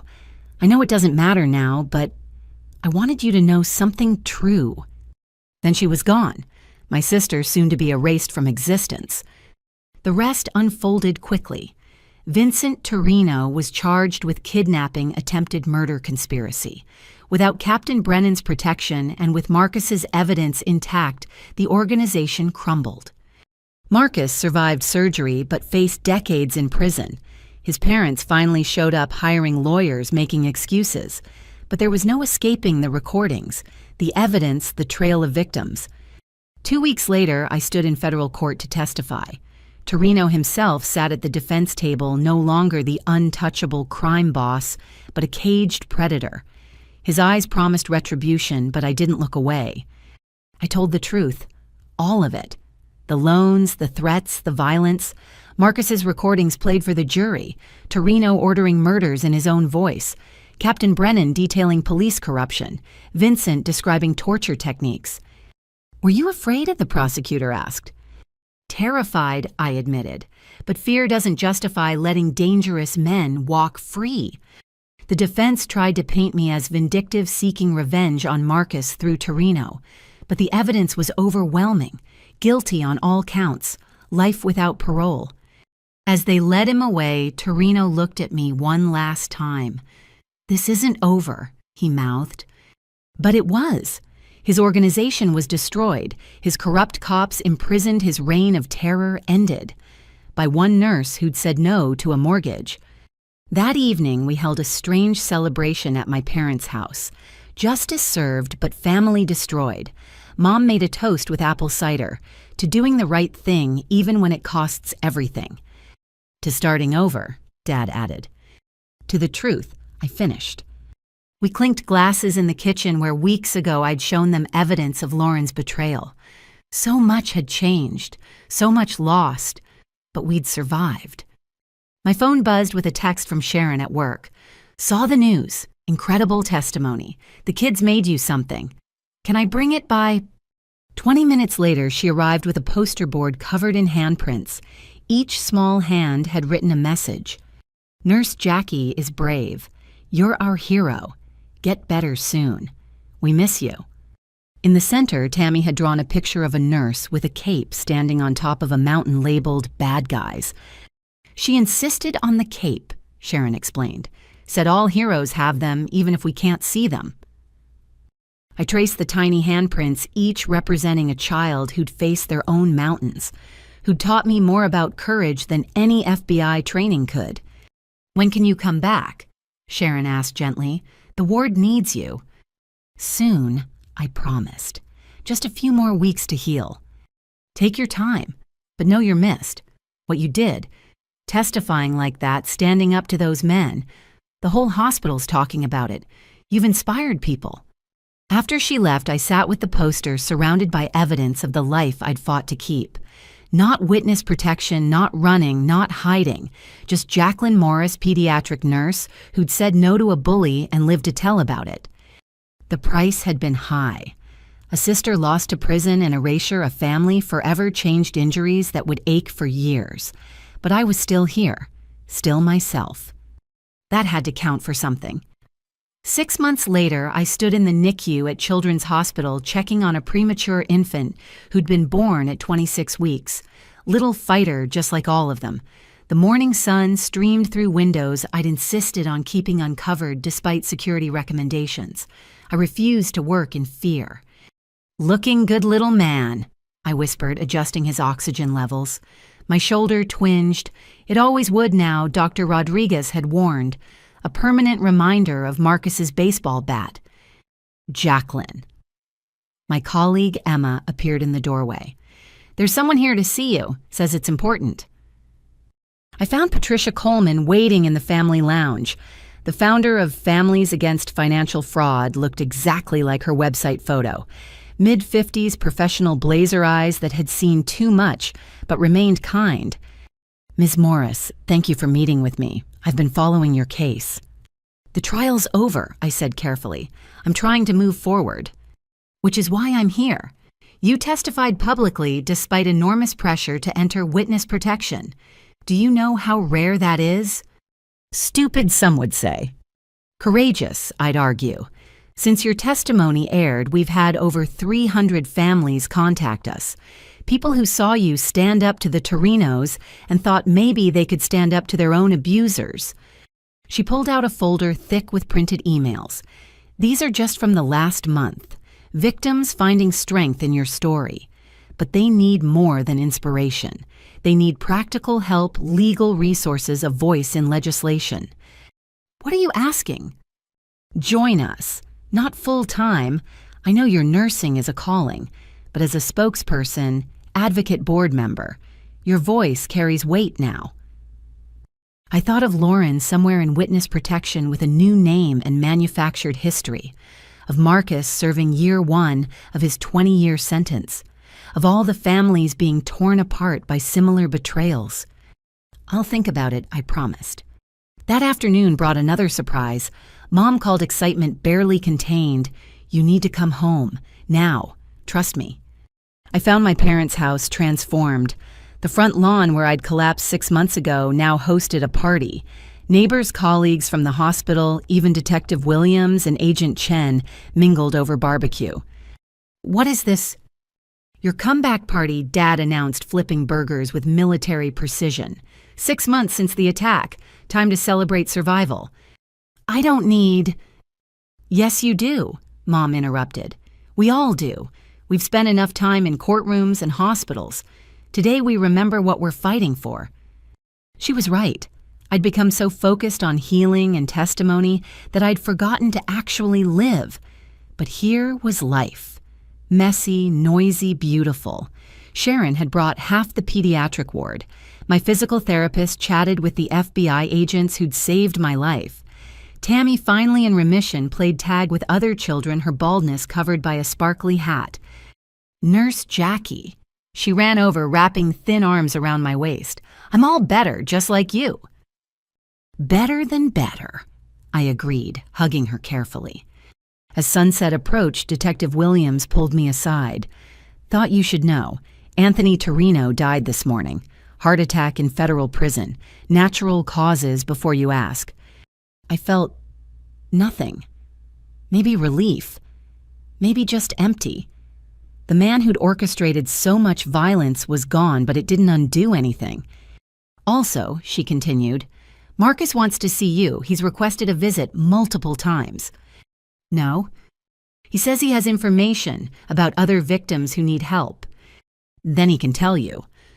"He'll only tell you. Says he owes you that much." I looked across the yard at my rebuilt life. Did I owe Marcus anything? Did his information justify reopening wounds? "I'll go," I decided, once, for the victims, not for him. The following week, I drove 3 hours to the federal correctional facility where Marcus served his time. The waiting room depressed me. Families torn apart, children visiting fathers they barely knew, the weight of consequences made visible. Marcus looked smaller in prison gray. The confident salesman had been replaced by something hollow, desperate. We sat across a scarred table, guards watching. "You came," he said. "You have information about victims. Talk." "How's Lauren?" "Gone, as you know. Talk about the victims or I leave." He nodded slowly. "There were 12 others. Families I targeted before yours. Some lost houses, retirement savings. 2 elderly couples are homeless now. I kept records."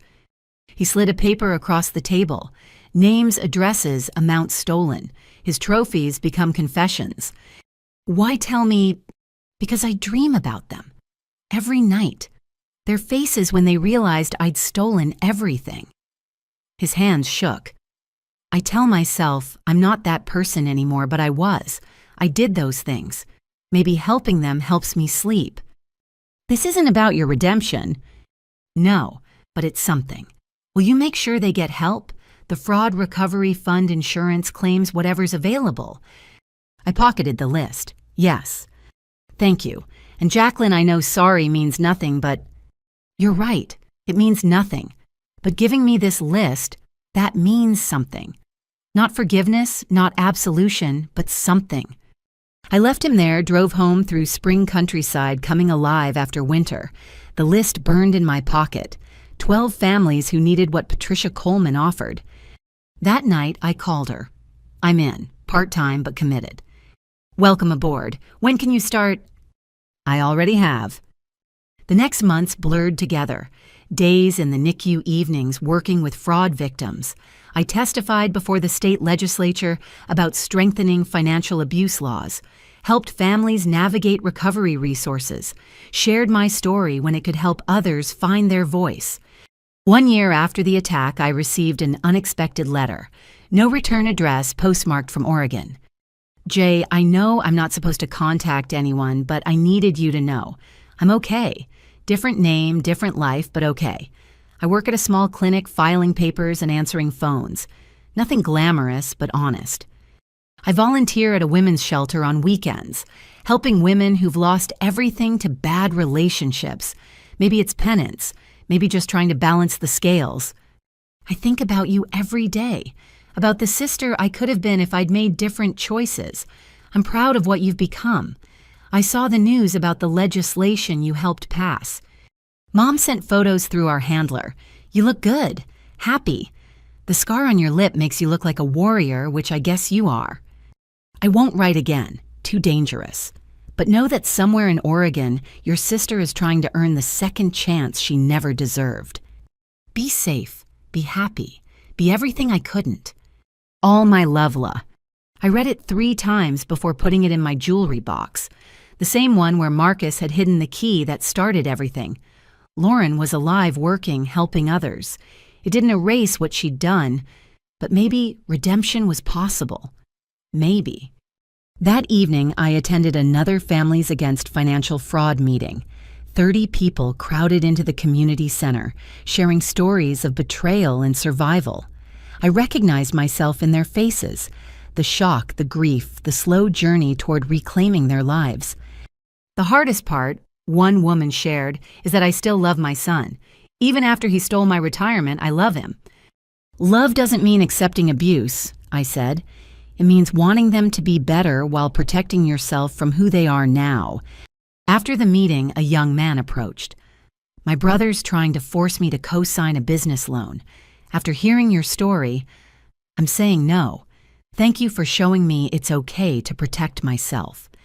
One person saved from what I'd endured, then another, then dozens.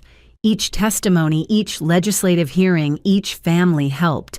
They added up to something larger than my individual trauma. My phone buzzed with a text from Tammy's mother. She insists on inviting you to her Make-A-Wish party. She wished to meet all the nurses who saved her, but especially you. I smiled, texting back acceptance. The cycle continued, healing leading to helping, leading to more healing. That night, I stood in my new apartment. The old one held too many bloody memories looking out at the city lights. Somewhere out there, Marcus sat in a cell contemplating his crimes. Lauren lived under an assumed name, trying to atone.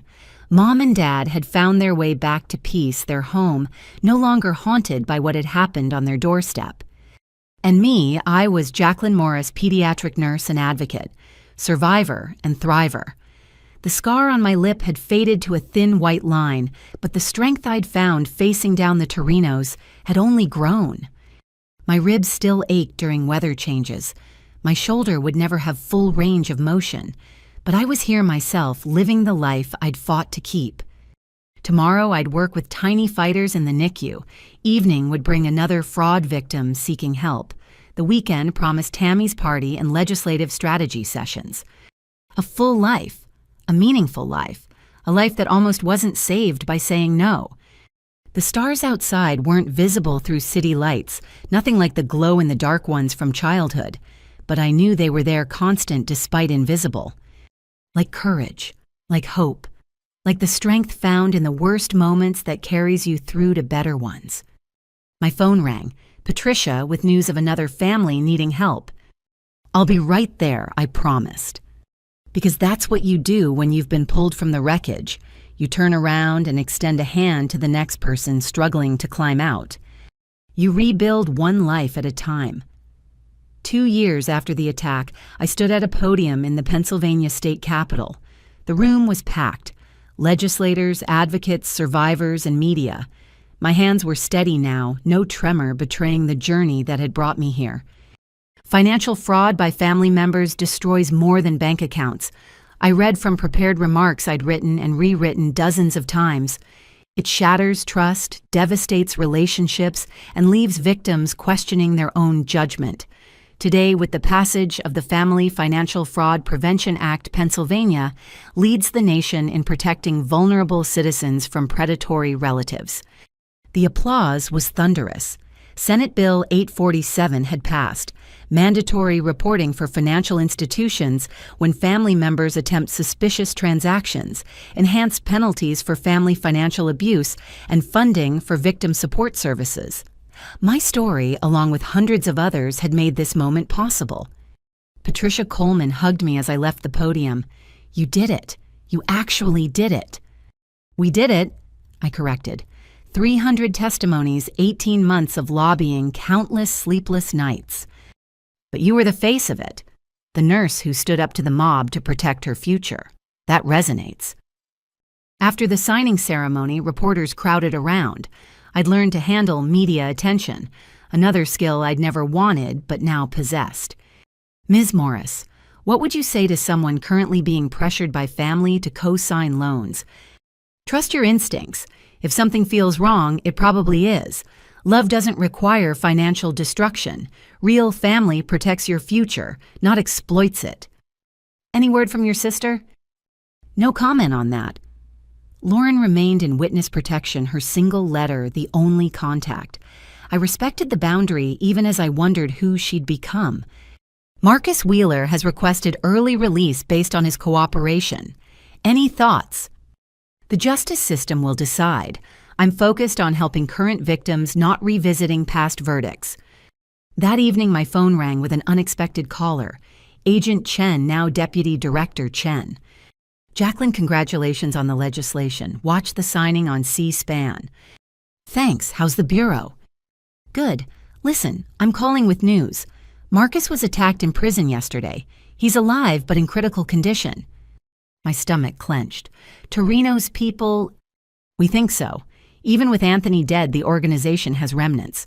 Marcus has been moved to protective medical custody, but he might not make it. The doctors give him 50-50 odds. His parents are flying in. They've requested you visit. Said you're the only one who truly understands what happened." I testified. "I saved him once, that's enough." "I agree. Just passing along the message." I hung up feeling unsettled. Marcus had tried to kill me, yet I'd saved him from Vincent Torino. Did I owe him anything more? Did his cooperation and revelations of other victims earn him deathbed consideration? My phone buzzed with a text from an unknown number. "Please come, Marcus's mother." Then another, "He keeps asking for you. Says he needs to tell you something about Lauren." That decided it. Any information about my sister was worth hearing. The next morning, I drove to the federal medical facility where they'd transferred Marcus.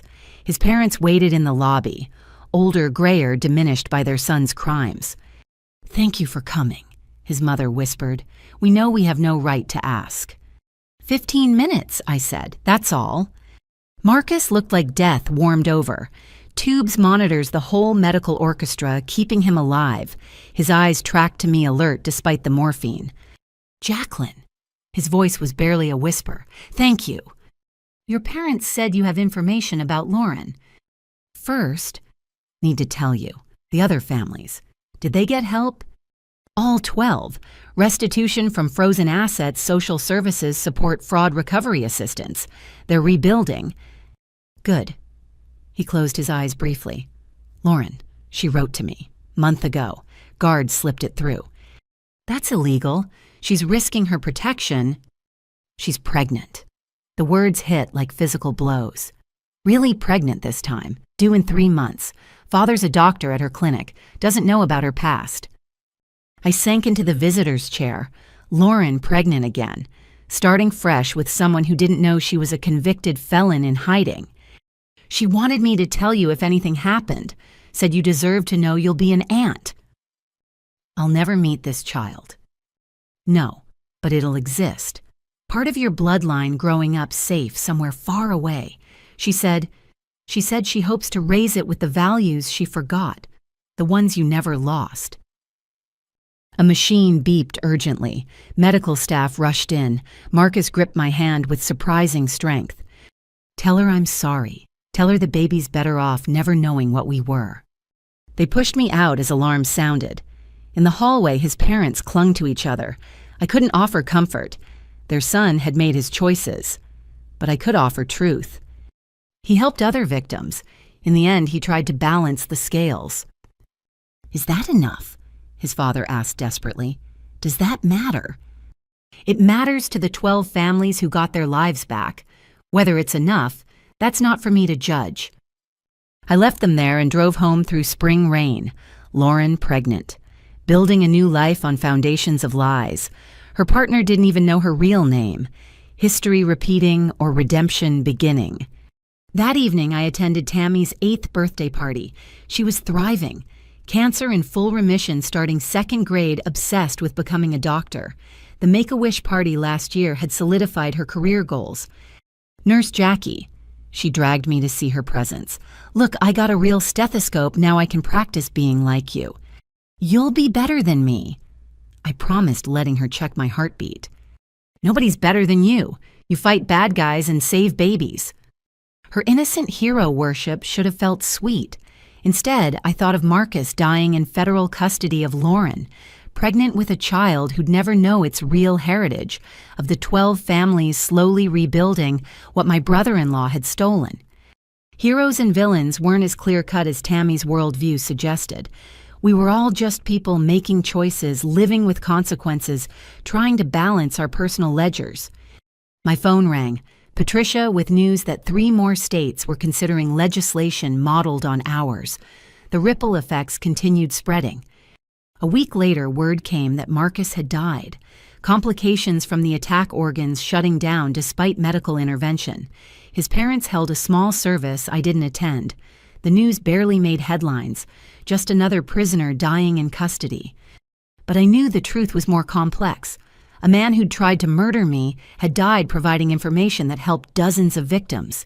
He'd spent his last breath apologizing for crimes that could never be undone. That night, I wrote a letter I'd never send. Lauren Marcus told me about the baby. Congratulations. I hope this child brings you the redemption you're seeking. I'm still angry. Maybe always will be. But I'm also building something from the ashes of what you burned down. Laws are changing. Families are protected. Your crimes led to reforms that will prevent others from suffering what I did. Is that what you intended? Of course not. But it's what happened. Be a good mother. Teach honesty. Break the cycle. Your sister always, despite everything, Jacqueline. I sealed it in an envelope and locked it in my jewelry box next to her single letter. Someday, maybe we'd have a way to communicate safely. Or maybe these unsent messages were better. Love and anger preserved in amber, unchanging. The next month brought an unexpected honor. The American Nurses Association named me Advocate of the Year for my work combining healthcare with fraud prevention. Standing at another podium accepting another award, I thought about the strange turns life takes.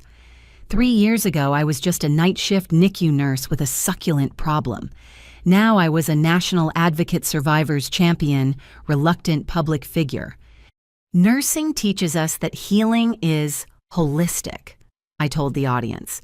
We don't just treat symptoms, we address root causes. Financial fraud is a public health crisis, destroying families and futures. As nurses, we're uniquely positioned to spot signs of abuse, offer resources, be the trusted voice that says, "This isn't normal, you deserve help." The program coordinator had asked me to share my story. I'd gotten good at the telling. hitting emotional beats without reliving trauma, inspiring without overwhelming. But this audience of fellow nurses deserved more.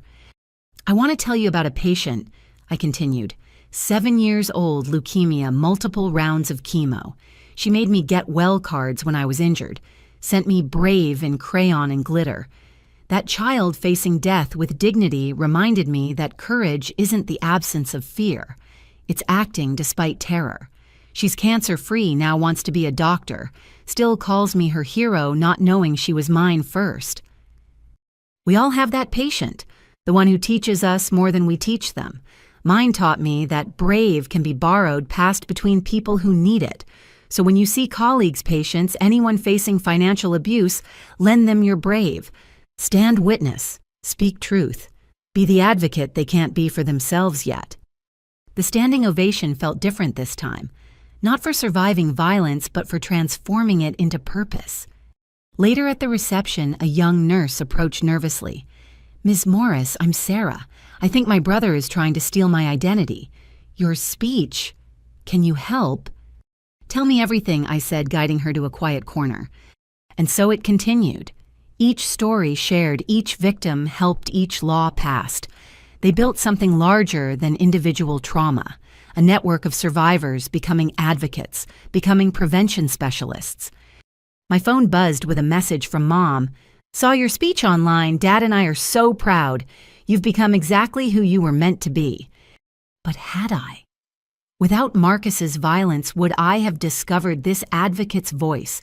Without Lauren's betrayal, would I have learned the depths of my own strength?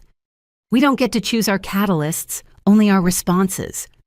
That night back in my apartment, I pulled out Tammy's latest creation, a hand-drawn comic book titled Nurse Jackie, Hero of Hearts. In her version, I flew between hospital rooms and courtrooms, saving babies and fighting villains with equal ease. The real story was messier. Villains who were also victims. Heroes who sometimes felt broken. Justice that came at devastating cost. But maybe Tammy's version held truth too. That ordinary people could do extraordinary things when circumstances demanded. My shoulder ached as I prepared for bed, phantom pain from an injury that had healed as much as it ever would. Tomorrow brought another NICU shift, another family needing fraud resources, another piece of legislation to review. But tonight I sat with the strange gratitude that comes from surviving the unsurvivable. Marcus was dead. Lauren was gone. The Torinos were destroyed. And from that wreckage, something unprecedented had grown. Laws protecting the vulnerable resources for the victimized, proof that saying no to exploitation was worth any price. The transformation was complete.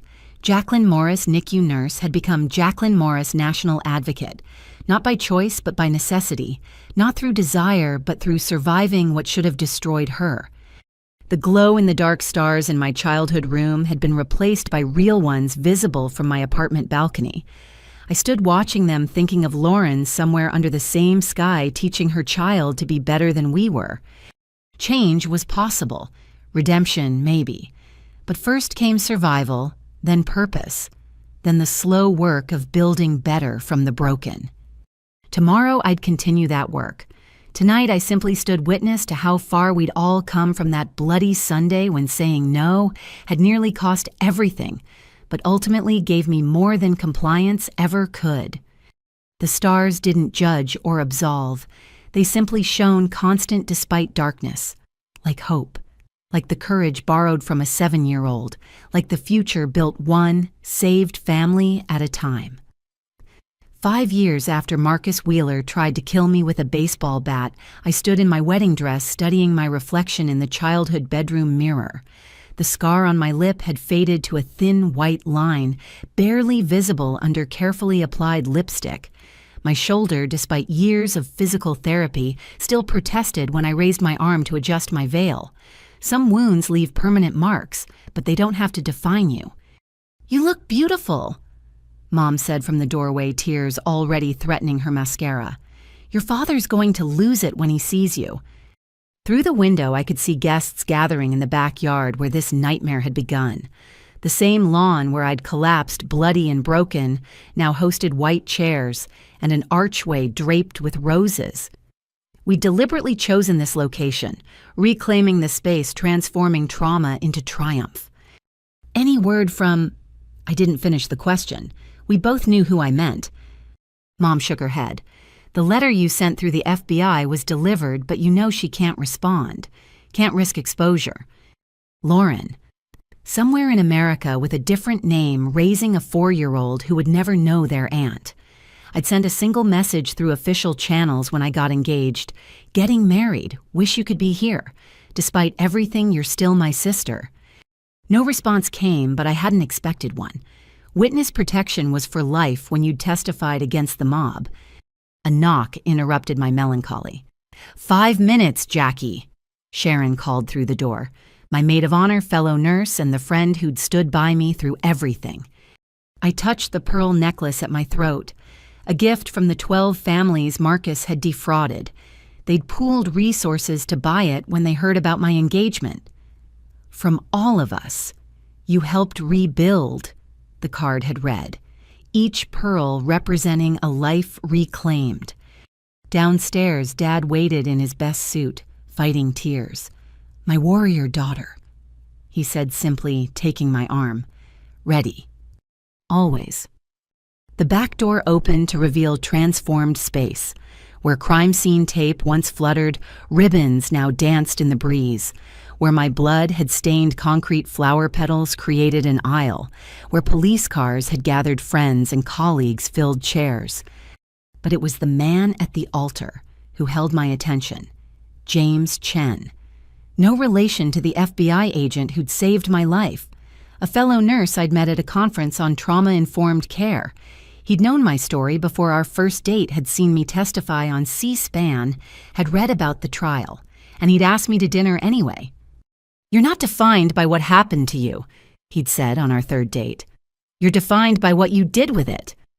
Now he waited steady and sure as Dad walked me past faces that mapped my journey. Detective Williams retired but still protective. Agent Chen, now deputy director, who'd flown in from D.C., Patricia Coleman, who'd become a second mother. Tammy, 11 now and cancer-free, bouncing in her flower girl dress. My colleagues from the NICU, families from the fraud support group, legislators who'd helped pass our bill, a congregation of survivors and advocates, witnesses to transformation.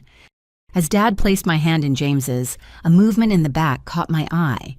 A woman in a large hat and sunglasses sitting alone in the last row. My heart stopped. It couldn't be. The FBI would never allow it. The risk was too great. But something in her posture, the tilt of her head. Who gives this woman to be married? The officiant asked. Her mother and I, Dad answered, voice strong despite his tears. I forced my attention back to James, to the ceremony, to the future we were building. But awareness of that figure hummed in my peripheral vision.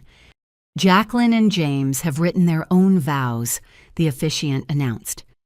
James went first, his voice carrying across the yard. Jacqueline, you've taught me that strength isn't the absence of scars, but the courage to show them. That love isn't protecting each other from hard truths, but facing them together. I promise to stand beside you in whatever battles come, to celebrate your victories and mourn your losses, to be your partner in healing and hope.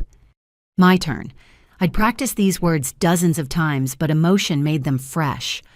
James, you saw me at my most public and vulnerable, testifying against criminals, advocating for strangers, carrying trauma I couldn't hide. And you chose to love not despite those things, but because of them. I promise to build our future on foundations of truth, to face forward while honoring what brought us here to love you, with the fierce protectiveness I learned defending my own life. The rings. Tammy bounced forward with such enthusiasm she nearly tripped. The congregation laughed, tension breaking into joy. She'd insisted on being ring bearer as well as flower girl. I'm multitasking like Nurse Jackie. As James slipped the ring onto my finger, I caught another glimpse of the woman in the back. She'd tilted her head down, but I could see tears streaming beneath the sunglasses. By the power vested in me by the Commonwealth of Pennsylvania, I now pronounce you husband and wife." James's kiss was tender, mindful of the hundreds of eyes and the photographer capturing everything. But in that moment, only we existed, two trauma nurses who'd found love in the aftermath of violence. The reception erupted in our backyard-turned venue. The mysterious woman had vanished during the congratulations, leaving only an envelope on her chair. Security swept it for safety before handing it to me. Inside a single sheet of paper in handwriting I'd recognize anywhere. "Jay, I know I shouldn't be here. Know it risks everything. But I couldn't miss watching my baby sister get married. You were right in court. I chose to become someone monstrous. But watching you choose to become someone magnificent gives me hope that redemption exists. Be happy. Be loved.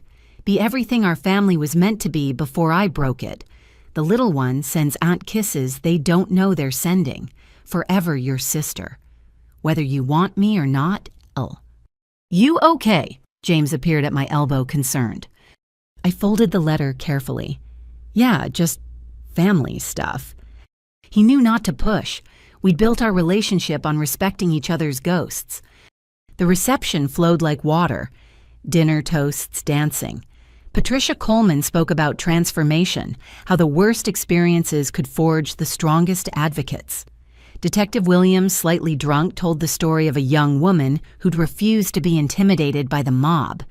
Bravest damn thing I've seen in 30 years of police work.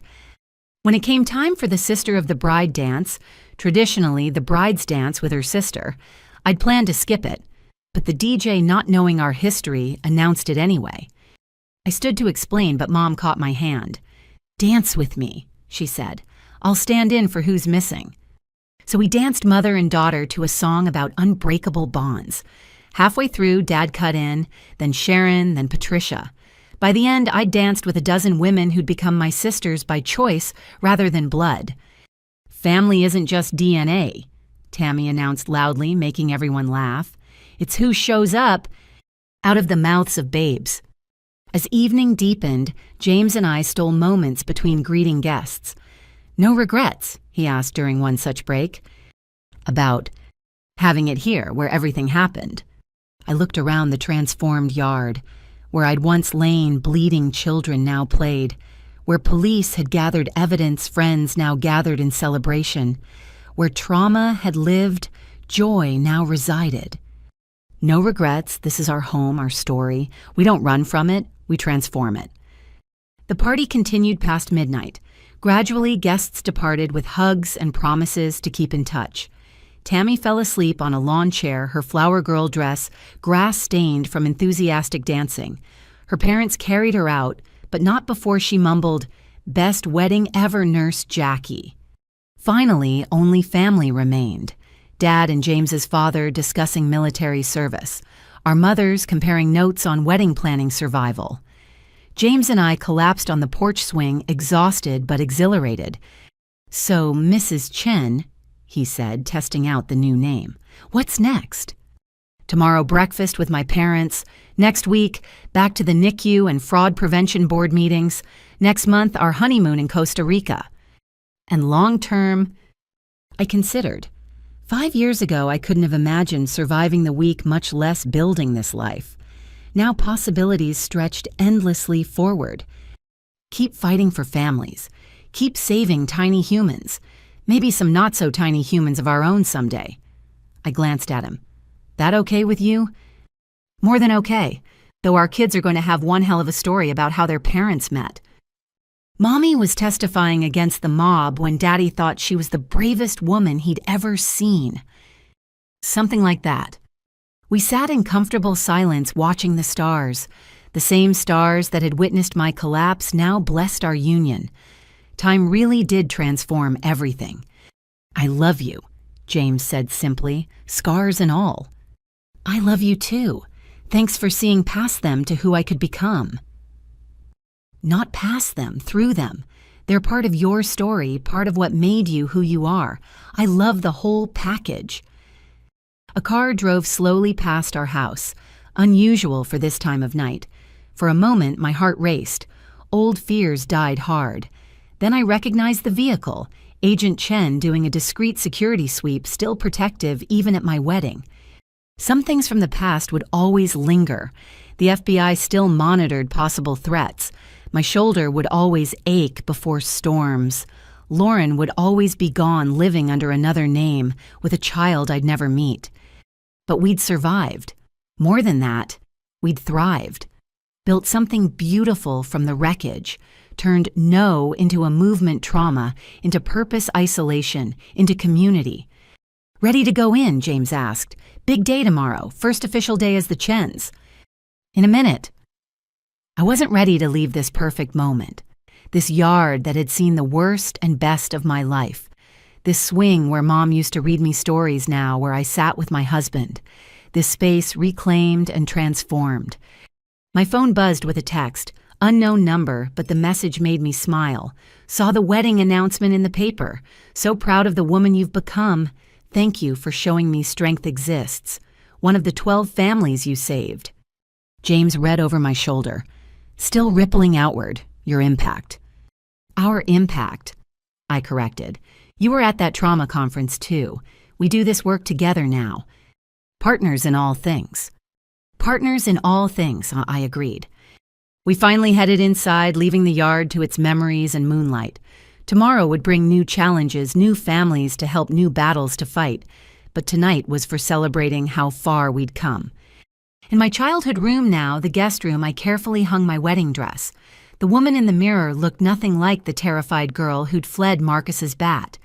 This woman bore scars, but wore them like armor, knew her worth beyond others' opinions, had learned that family was chosen as much as born, that love could bloom in aftermath, that surviving was just the first step toward thriving. "Thank you," I whispered to that long-ago girl who'd said no, who'd refused to sign, who'd chosen principles over peace. "You saved us all." Downstairs, James was helping Dad lock up Mom, fussing over leftover cake. Normal family sounds in a house that had witnessed extraordinary trauma and triumphant recovery. I thought of Lauren one last time, hoping she'd found peace in her exile.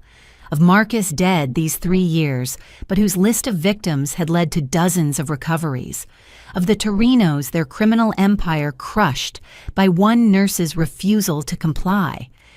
Strange how life's trajectories shifted on single decisions. Say yes, and I'd have been a broke, bitter co-signer to fraud. Say no, and here I stood. Advocate, wife, survivor, thriver. The choice seemed obvious in retrospect, but in that moment, bleeding and terrified, it had taken everything I had to refuse. "Coming to bed?" James called from the doorway. "Yeah, just processing." "Take your time. I'll be here when you're ready." He would be. That was the miracle of it. People who stayed, who saw your worst moments, and chose to build something better beside you. I closed my eyes and made a wish. For all the families still trapped in cycles of financial abuse, for all the siblings being pressured to sign, for all the victims who hadn't yet found their voice. May you find your no. May you survive the backlash. May you discover that losing toxic family means gaining yourself. And may you, like me, transform that loss into something luminous. "Good night, house," I whispered, heading to join my husband. "Thank you for keeping us safe." The walls held their silence, but I felt their blessing. This place that had seen violence become sanctuary. These rooms that had heard screams now echo with laughter. This foundation that had supported us through everything and would continue standing strong. Tomorrow the work continued. Tonight love had won. And that was enough, more than enough. That was everything. If you or someone you love is facing family financial abuse, know this: you are not alone. Your safety and future matter more than any signature. Real love doesn't require financial destruction. Resources exist, help is available, and sometimes the most loving word you can say to family is no. Thank you for joining me on Jacqueline's journey. May we all find the courage to protect ourselves while helping others do the same. Remember, the blood relation means nothing if it comes with conditions that could destroy your future. Choose yourself. Always choose yourself. What would you do if family asked you to risk everything for their mistakes? Have you ever had to choose between helping loved ones and protecting yourself? I'd love to hear your thoughts and experiences in the comments below. If this story resonated with you, please consider giving it a like and subscribing to hear more stories of survival and triumph. Share it with anyone who needs to hear that saying, no to exploitation is not just okay, it's necessary. Thank you for listening, for caring, and for being part of a community that believes in protecting the vulnerable and supporting survivors. Until next time, remember, you deserve family who builds you up, not those who tear you down. Stay strong, stay safe, and never be afraid to protect your future.